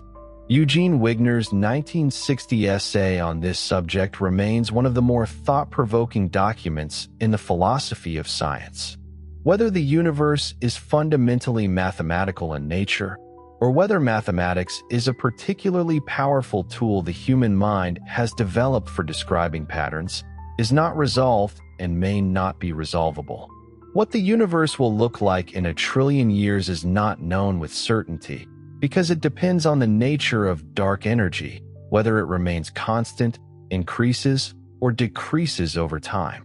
If dark energy is the cosmological constant, the universe will continue expanding, galaxies will drift apart, stars will burn out, and the universe will approach a cold, dark, maximum entropy state over timescales measured in numbers with hundreds of zeros. If dark energy increases, the expansion could accelerate to the point where it tears apart first galaxy clusters, then galaxies, then solar systems, then planets, then atoms, a scenario called the Big Rip. If dark energy decreases or reverses, the expansion could halt and reverse, ending in a big crunch. The ultimate fate of the universe is not known because the fundamental nature of dark energy is not known. One of the most persistent open questions in neuroscience is how the brain binds separate features into a single conscious scene. Color is processed in one set of pathways, motion in another, shape in another, sound in another, body sensation in another. Yet experience does not arrive as a pile of disconnected data. You do not experience a red object, a moving object, a round object, and a sound as separate reports waiting to be combined. You experience a world. The binding problem asks how distributed neural processes become a unified perception. Synchrony between neural populations may play a role. Attention may play a role. Predictive processing may play a role. But no theory fully explains how the brain solves this problem every waking second. The exact nature of mental illness remains far more complex than simple chemical imbalance models suggested. Depression, anxiety disorders, schizophrenia, bipolar disorder, obsessive-compulsive disorder, and many other conditions are associated with changes in neurotransmission, stress biology, immune signaling, sleep, genetics, development, and social environment. But none of these layers alone explains the full disorder. Two people with the same diagnosis may have different symptoms, different causes, and different responses to treatment. Psychiatric categories are clinically useful, but they are not as biologically clean as categories like influenza or diabetes. The field is still working toward a deeper classification based on mechanisms rather than symptom clusters. Nobody fully understands why psychiatric medications work for some people and not for others. Antidepressants, antipsychotics, mood stabilizers, and anti-anxiety medications can be life-changing for some patients and nearly useless for others, even when the diagnosis appears similar. Genetic variation affects drug metabolism and receptor sensitivity.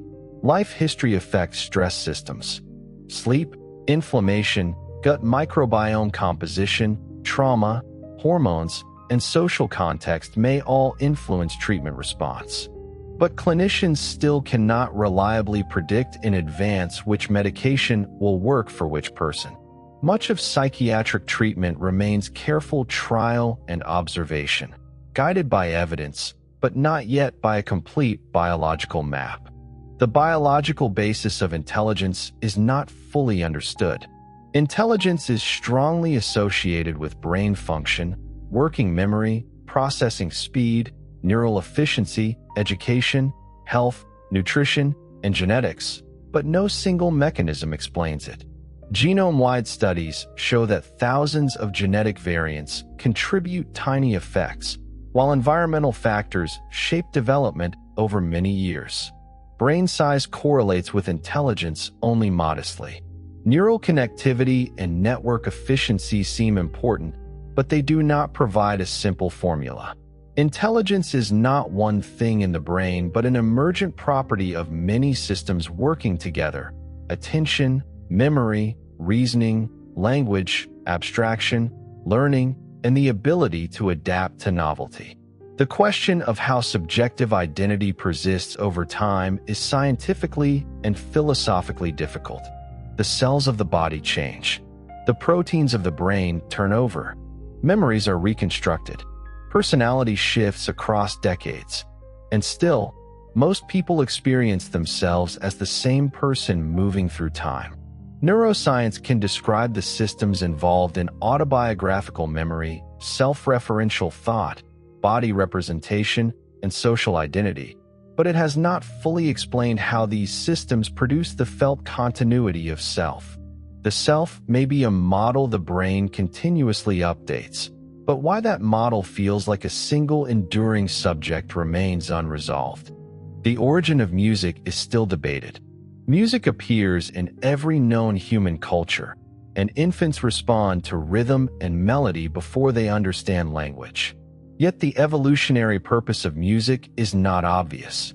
It may have evolved through sexual selection as a display of cognitive and motor skill. It may have evolved to strengthen social bonds, coordinate group movement, soothe infants, transmit emotion, or support ritual. It may be a byproduct of other capacities, including language, auditory pattern recognition, and motor synchronization. None of these explanations fully accounts for the emotional power of music, its universality, and its deep connection to memory and social life. Nobody fully understands why some sounds produce chills. Many people experience goosebumps, shivers, or a wave of emotion when listening to certain music, hearing a powerful voice, or encountering a sudden harmonic shift.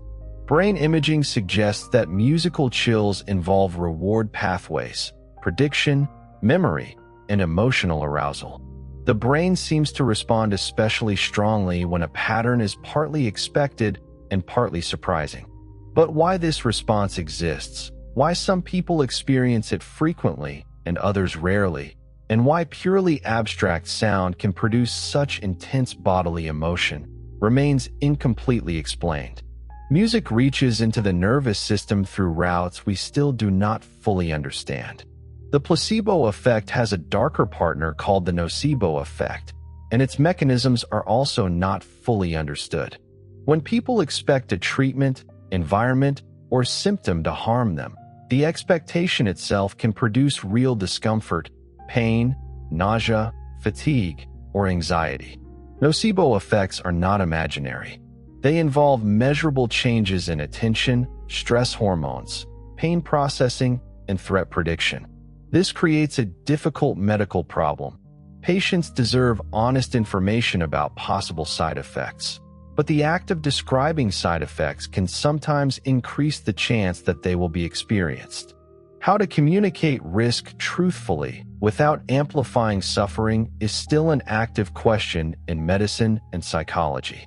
The relationship between inflammation and mental health is one of the most important open areas in modern medicine.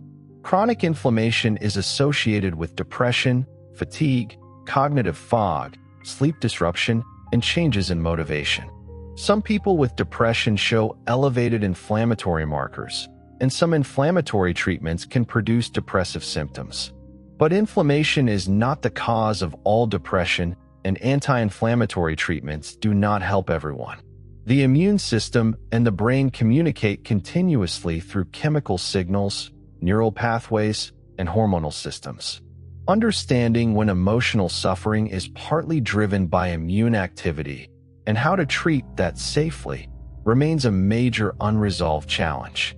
The gut-brain axis raises one of the strangest questions in human biology. How much of what we call mood, appetite, stress response, and even social behavior is influenced by microbes living in the digestive system? Gut bacteria produce metabolites that can affect inflammation, neurotransmitter systems, and the vagus nerve. Animal studies show that changing the microbiome can change behavior. Human studies show associations between microbiome composition and conditions such as depression, anxiety, autism, and Parkinson's disease. But association is not causation, and the human microbiome is extraordinarily complex. The field is promising, but it is still young, and many claims have moved faster than the evidence. The mechanisms behind migraine remain incompletely understood. Migraine is not simply a headache. It is a neurological disorder involving sensory sensitivity, nausea, visual disturbances, pain, and changes in brain excitability. The trigeminal system, serotonin, calcitonin gene-related peptide, cortical spreading depression, genetics, hormones, and environmental triggers all play roles. New treatments targeting CGRP have transformed care for many patients, but they do not cure migraine, and they do not work for everyone.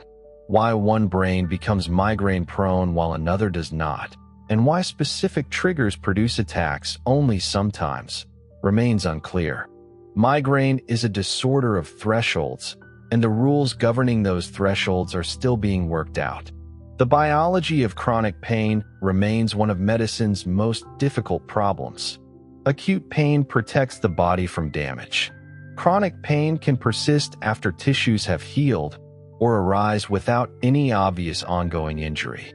In these cases, the nervous system itself may become sensitized, amplifying signals and treating ordinary sensations as threatening.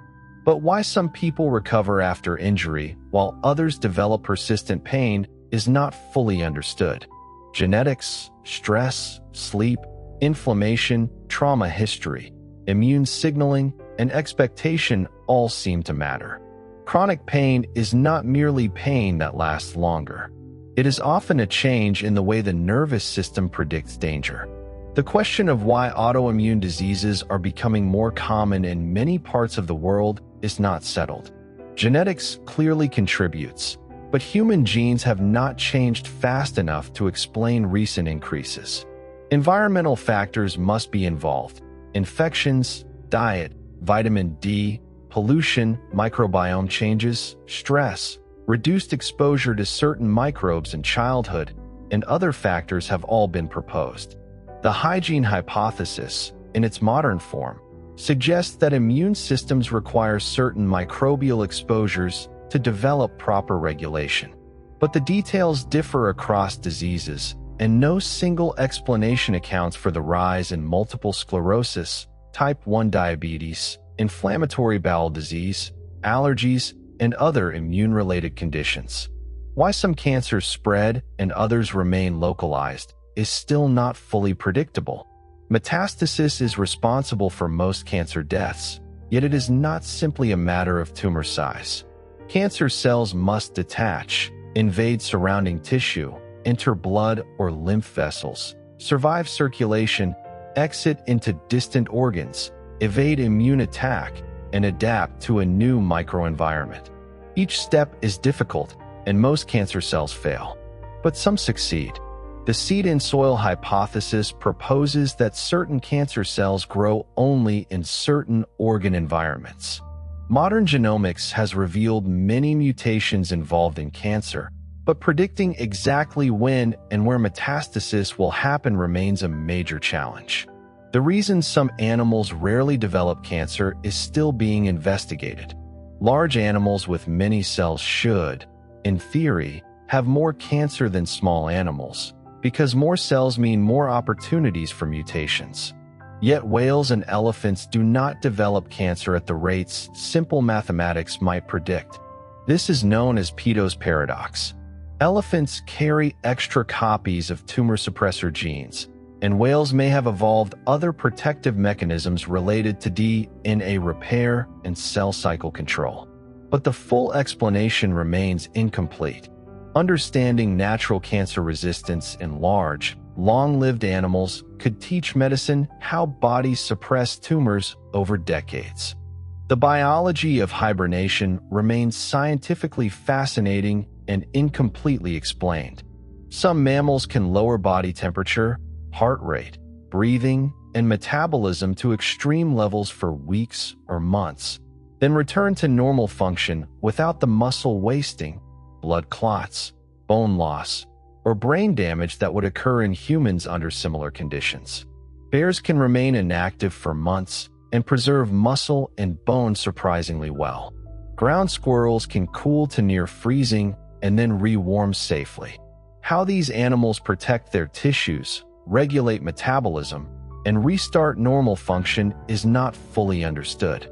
If medicine could safely imitate even part of hibernation biology, it could transform trauma care, organ preservation, and long-duration spaceflight.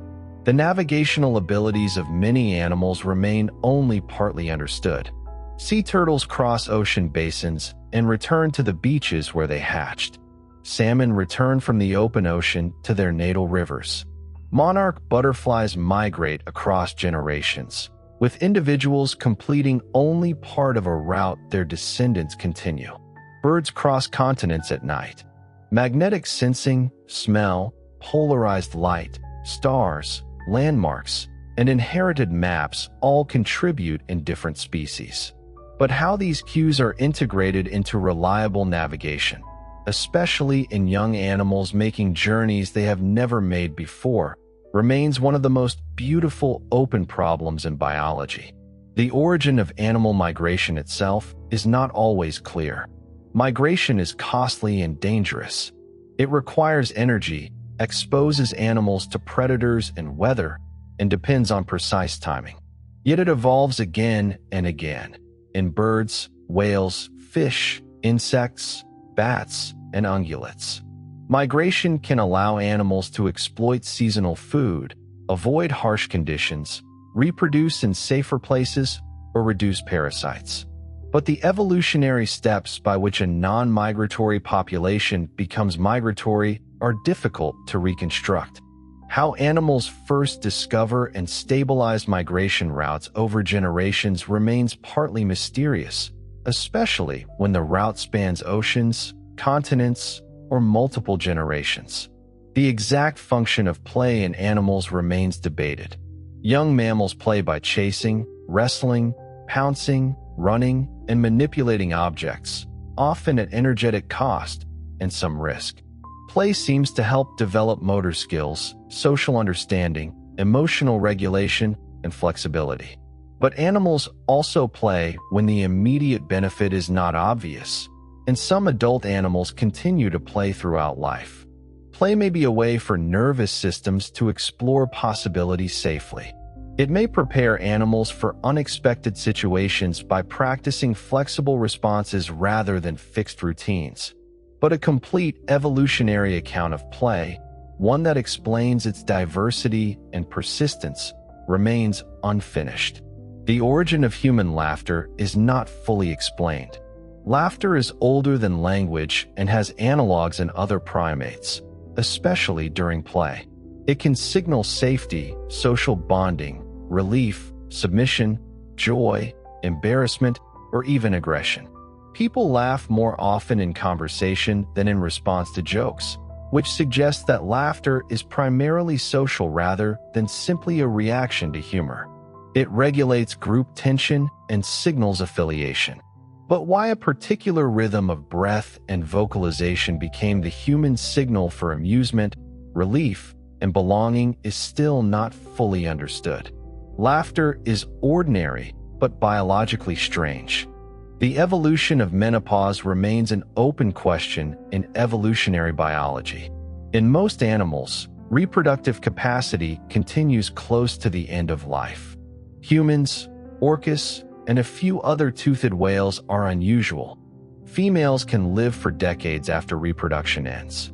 One explanation is the grandmother hypothesis, which proposes that post-reproductive females increase their genetic success by helping descendants survive. In Orcas, older females carry ecological knowledge that helps their family groups find food.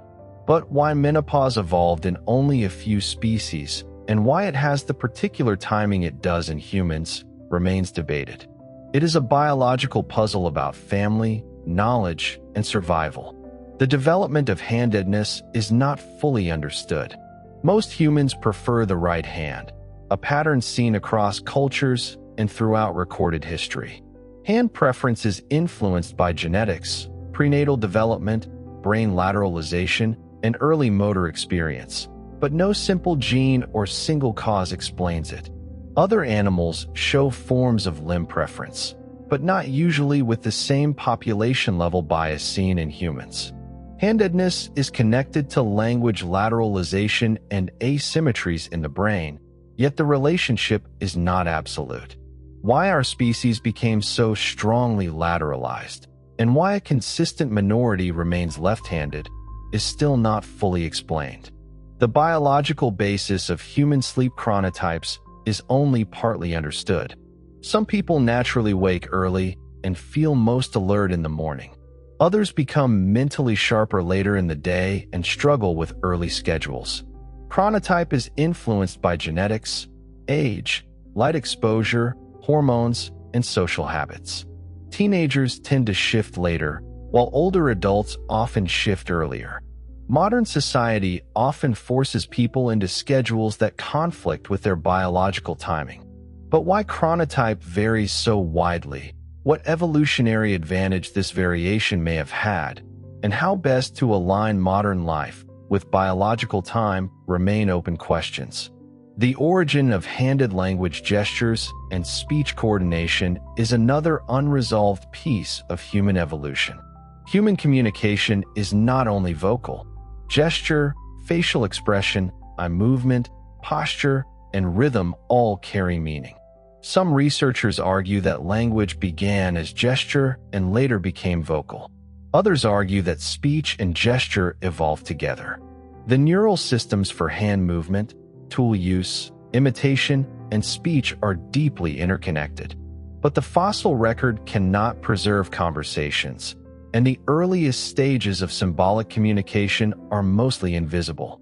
The transition from gesture, sound, and shared attention to full language remains one of the central mysteries of human origins. The relationship between dreams and memory is still unsettled. Dreams often contain fragments of recent experiences, old memories, emotional concerns, impossible combinations, and invented scenes. The brain clearly reactivates memory during sleep, but dreams are not simple replays. They distort, combine, and transform. Some researchers think dreams help integrate emotional experience.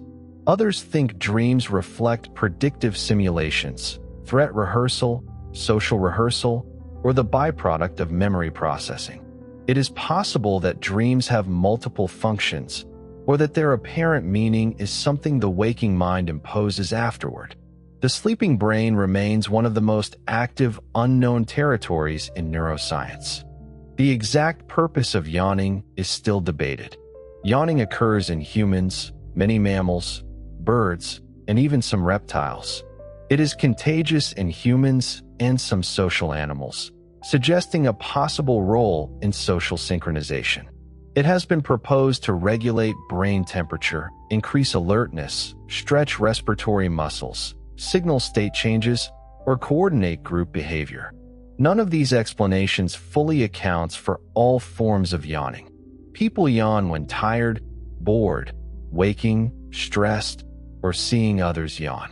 A behavior this common, this ancient, and this involuntary still does not have a single accepted explanation. Nobody fully understands why memories from early childhood are mostly inaccessible. This phenomenon, called childhood amnesia, means that most adults cannot remember events from the first 3 or 4 years of life. Despite the fact that young children clearly learn, recognize people, acquire language, and form emotional attachments. The hippocampus and other memory systems are still developing during early childhood. Language changes how memories are encoded. The sense of self is still forming. But exactly why early memories become inaccessible, and whether they are lost or stored in a form that later consciousness cannot retrieve, remains unresolved. The first years of life shape us profoundly while remaining mostly hidden from autobiographical memory. The mechanisms of empathy are not fully understood. Humans can feel distress at another person's pain, infer another person's thoughts, mirror another person's expression, and act to reduce another person's suffering. These capacities involve different neural systems and develop in different ways. Some people have strong emotional empathy, but poor boundaries. Others have excellent cognitive empathy, but little emotional concern. Empathy can expand toward strangers or contract toward in-groups. It can motivate compassion or become overwhelming.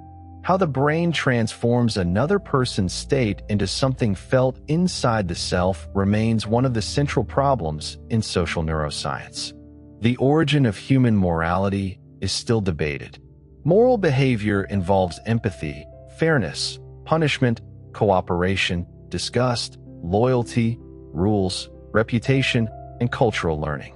Some moral intuitions appear early in childhood. Some are shared with other primates. Others vary dramatically across cultures. Evolutionary theories explain morality through kin selection, reciprocal altruism, group living, reputation, and cultural group selection. But no single theory explains the full range of human moral life, from instinctive fairness judgments to abstract principles about rights and justice. Morality is partly biological, partly cultural, partly emotional, and partly rational. How these layers became the human moral mind remains open. The question of why humans create art is not fully answered. Art has existed for tens of thousands of years, appearing in cave paintings, carvings, music, dance, body decoration, and ritual objects. It can communicate identity, transmit stories, attract mates, mark group membership, regulate emotion, and explore symbolic worlds. But art also consumes time and resources, and much of it has no obvious practical function. The persistence of art across all known cultures suggests that it meets a deep human need. Whether that need is social, cognitive, spiritual, emotional, or all of these at once remains a rich, unresolved question. The origin of religion and ritual is another question science can study, but has not fully explained. Religious behavior appears in every known human society, though beliefs vary enormously. Rituals can bond groups, reduce uncertainty, mark transitions, coordinate behavior, transmit moral norms, and create experiences of awe and meaning. Cognitive science suggests that human minds easily detect agency, infer intention, remember counterintuitive concepts, and form beliefs about invisible causes. But the emotional power of ritual, the persistence of sacred narratives, and the capacity of religion to organize entire civilizations cannot be reduced to a single mechanism. The scientific study of religion remains incomplete because religion is not one behavior, but a whole constellation of human capacities. The question of why humans have such long childhoods remains important in evolutionary anthropology. Human children are dependent for far longer than the young of most mammals. This is costly for parents and communities. But long childhood allows extended brain development, language learning, cultural learning, social skill formation, and the slow acquisition of complex tools and norms. Humans are not born with all the behaviors needed to survive as adults. We are born with brains designed to absorb a culture. The exact evolutionary pressures that stretch childhood so dramatically, and the relationship between childhood length, intelligence, cooperation, and teaching remain actively studied. The origin of teaching itself is not fully understood. Many animals learn socially. and some show behaviors that resemble teaching. But human teaching is unusually explicit, intentional, and flexible. Adults demonstrate, correct, simplify, exaggerate, and explain. Children actively seek information from adults and trust testimony in ways that make culture cumulative. Teaching allows knowledge to accumulate across generations far beyond what any individual could discover alone. Why our species became so intensely pedagogical, and how teaching co-evolved with language, childhood, cooperation, and tool use, is still a major question in the study of human evolution. The development of cumulative culture is one of the biggest open questions about human success. Many animals use tools, communicate, and learn socially. But human culture accumulates improvements across generations. A person does not need to invent fire, writing, mathematics, agriculture, medicine, or computers from nothing. Each generation inherits a world already modified by previous minds. The mechanisms that made cumulative culture possible include imitation, teaching, language, social trust, cooperation, and memory. But why this runaway cultural accumulation happened in humans and not to the same extent in other intelligent animals is not fully understood. The origin of the human sense of beauty remains unresolved. People experience beauty in faces, landscapes, music, mathematics, movement, architecture, and ideas. Some preferences may reflect evolutionary pressures: healthy bodies, safe landscapes, symmetry, pattern, richness without chaos. Other preferences are shaped by culture, learning, and personal memory. Beauty can be calming, motivating, heartbreaking, or overwhelming. It can attach to things with no obvious survival value, such as a proof in mathematics or a distant nebula seen through a telescope. The feeling of beauty may be the mind recognizing a special kind of order, but the full science of that recognition is still incomplete. The way the brain produces a sense of free will is not understood. Experiments show that neural activity related to a decision can sometimes be detected before a person reports consciously deciding. This has led some researchers to argue that conscious will is more like a late-stage interpretation than the true origin of action. Others argue that these experiments are too simple to capture real human agency, which involves long-term goals, self-control, reflection, and social responsibility. The brain clearly prepares actions before consciousness reports them, but what that means for freedom, responsibility, and choice remains one of the deepest unresolved questions at the intersection of neuroscience and philosophy. The nature of mathematical intuition is not fully understood. Mathematicians often describe sensing that a statement is true before they can prove it, or feeling that a certain path is elegant, promising, or wrong. This intuition is not magic. It is likely a form of pattern recognition built from years of experience. But why abstract structures can feel beautiful, why some minds perceive deep relationships in symbolic systems, and why mathematics maps the physical world so well are questions that remain partly mysterious. Mathematics is both a human activity and a language that seems to uncover something independent of us. The ultimate limits of computation are still being explored. Classical computers, quantum computers, biological brains, and physical systems all process information, but they do not do so in the same way. Some problems may be impossible to solve efficiently even with unlimited engineering improvements. Quantum computing may transform certain classes of calculation, but it will not make all hard problems easy. The relationship between information, energy, entropy, and physical law suggests that computation is not an abstract process floating above physics. It is something the universe itself permits and constrains. What can be known, predicted, or simulated may have fundamental limits. The question of whether artificial intelligence can ever be conscious is unresolved.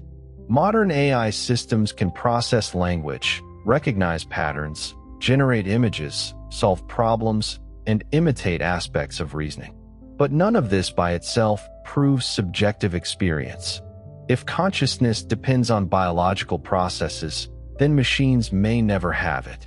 If consciousness depends on certain kinds of information integration or global availability, then machines might eventually possess it in some form. We do not yet have a theory of consciousness strong enough to answer the question.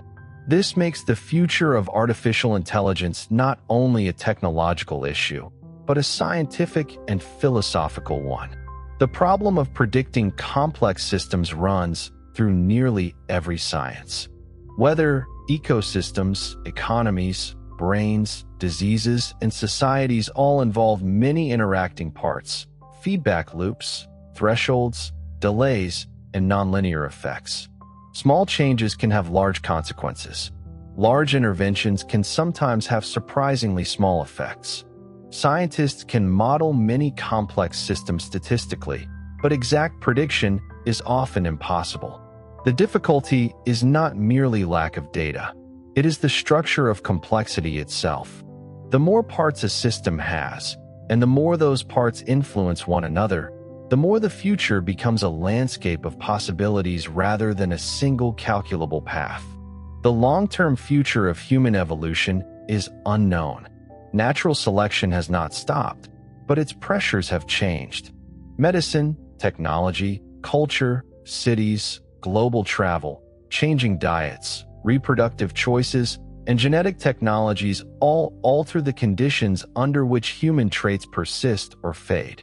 Some evolutionary changes may be biological, others may be cultural, technological, or symbiotic with machines.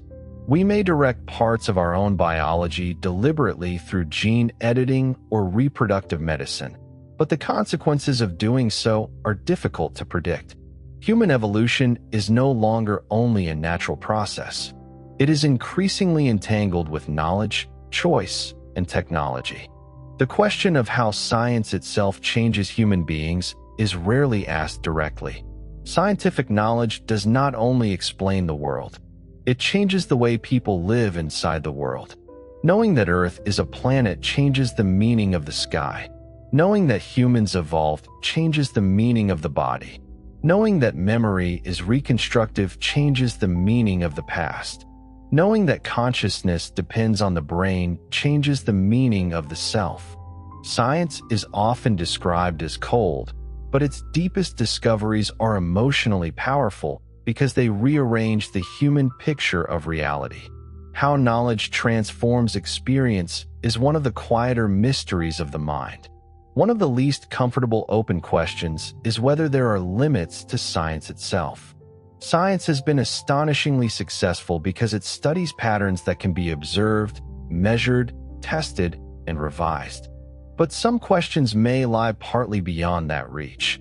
Why there is something rather than nothing, what consciousness is from the inside, whether mathematical truth exists independently, what happened before the Big Bang, if before has any meaning. Some of these questions may eventually become scientific. Others may remain at the border between science, mathematics, and philosophy. The boundary is not fixed. It moves as tools improve. But the existence of a boundary at any given moment is part of intellectual honesty. The origin of curiosity itself is not fully understood. Curiosity can be costly. It draws attention away from immediate tasks, encourages exploration, and sometimes leads animals or humans into danger. Yet curiosity is powerful across many species, and in humans it becomes one of the engines of science, art, play, and learning. Neuroscience links curiosity to reward systems, memory, uncertainty, and the anticipation of information. People remember information better when they are curious about it, even when the information is not directly useful. But why the brain finds missing information rewarding, why some people are more curious than others, and how curiosity shifts from practical exploration to abstract inquiry about stars, numbers, and consciousness remain open questions. Nobody fully understands why certain ideas become contagious. Some beliefs, images, phrases, fears, jokes, and stories spread rapidly through populations, while others vanish immediately. The spread of ideas depends on emotion, repetition, social trust, identity, simplicity, surprise, usefulness, and timing. But prediction remains difficult. A concept can be carefully designed to spread and fail, while another can emerge accidentally and become global. The science of cultural evolution studies how ideas mutate, compete, and transmit, somewhat like genes, but with much more flexibility. Yet the exact conditions that make an idea memorable, repeatable, and socially powerful remain only partly understood. The structure of memory during collective history is another unresolved subject. Societies remember, forget, simplify, mythologize, and reinterpret their pasts. Individual memory is reconstructive, and collective memory is even more so. Historical events are preserved in archives, monuments, school books, films, family stories, national myths, and silences. What a society remembers influences identity and politics. What it forgets can shape future behavior just as strongly. The science of collective memory draws from psychology, anthropology, sociology, and history, but it has not fully explained how millions of individual minds converge around shared versions of the past, or why some events remain vivid for centuries while others disappear. The relationship between language and emotion is still not fully mapped. Naming an emotion can change it.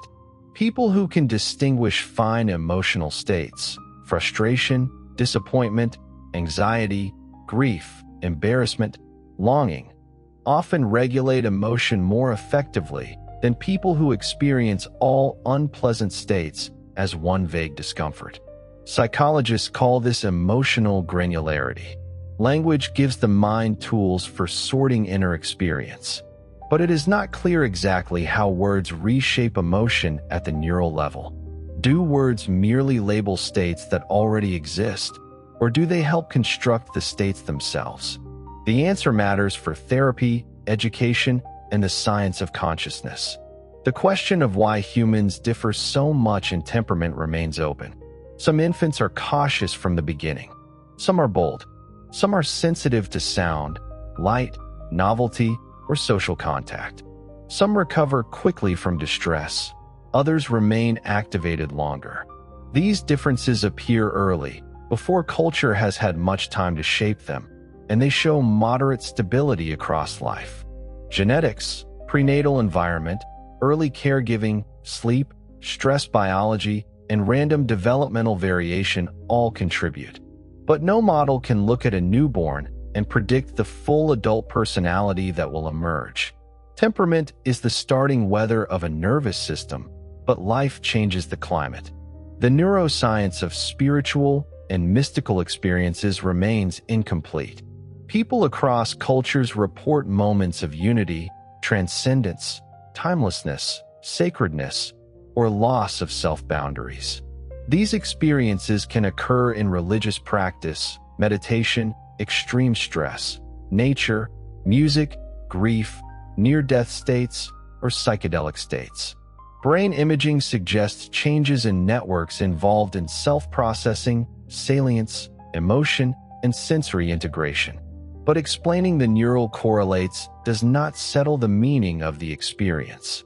Science can ask what the brain is doing when a person feels unity with the universe.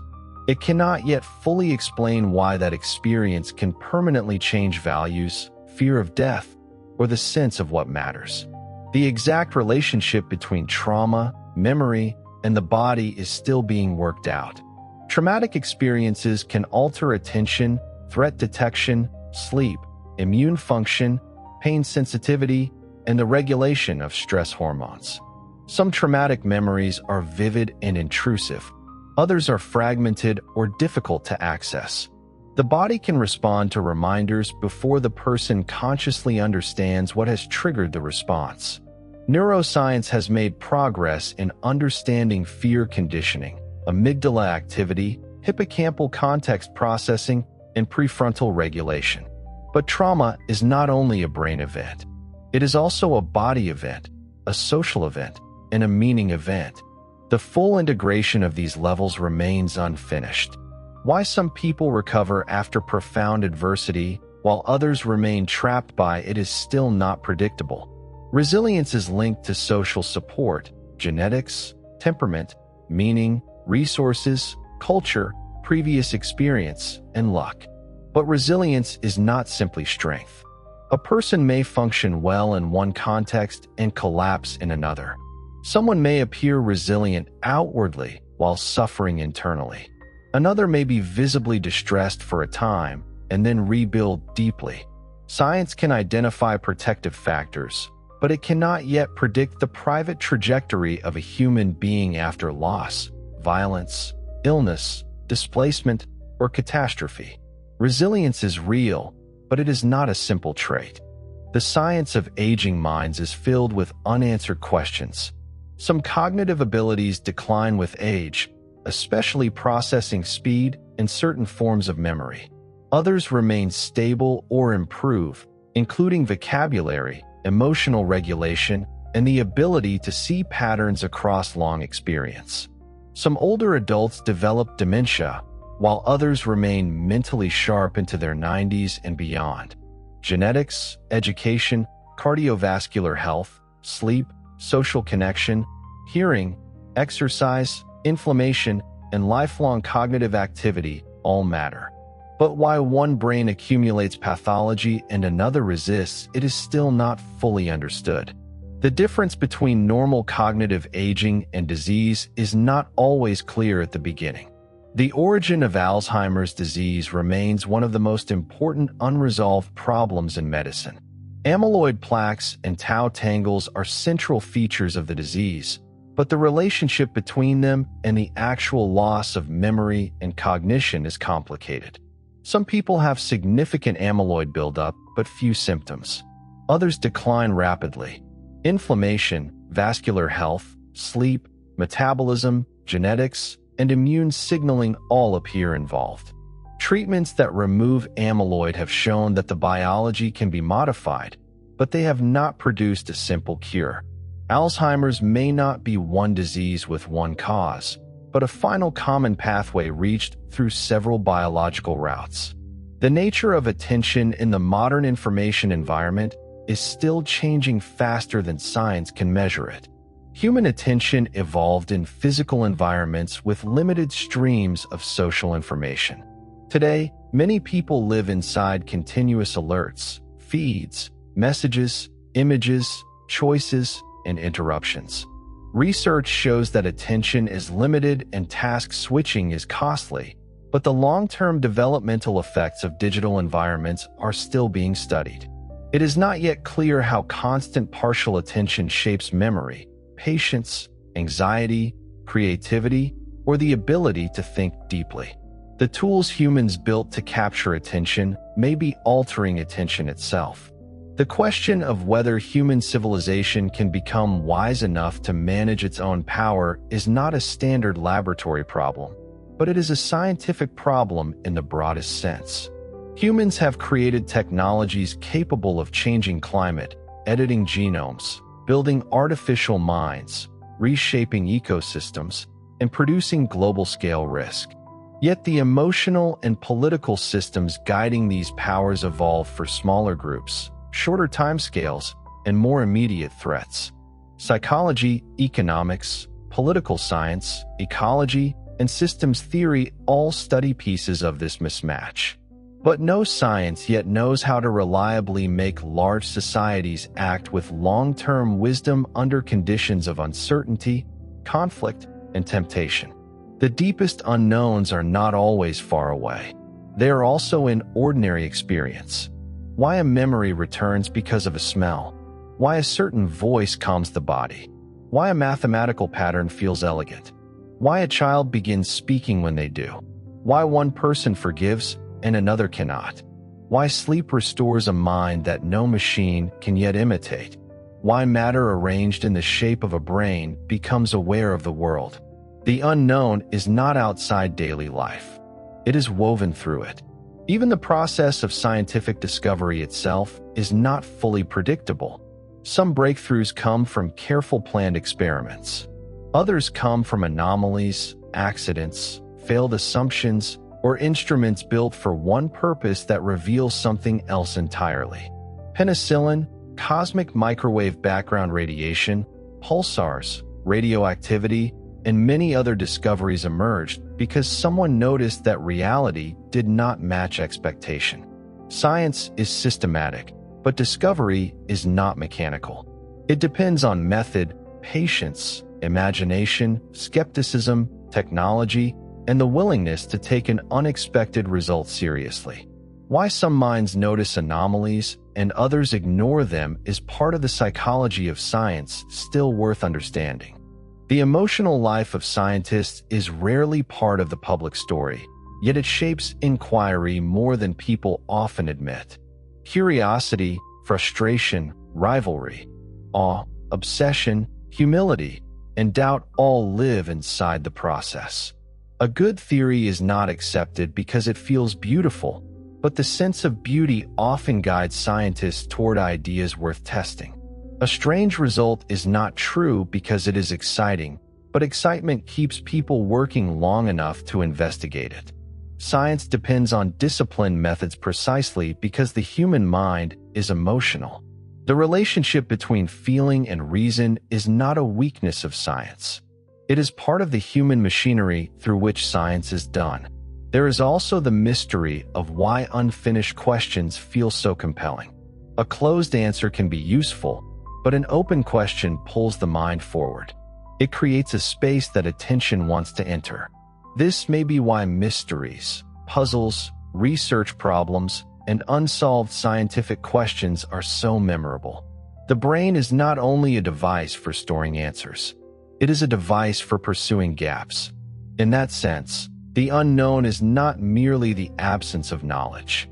It is one of the forces that keeps thought alive. And perhaps this is why a list of unanswered questions can feel calmer than a list of certainties. Certainty closes the door.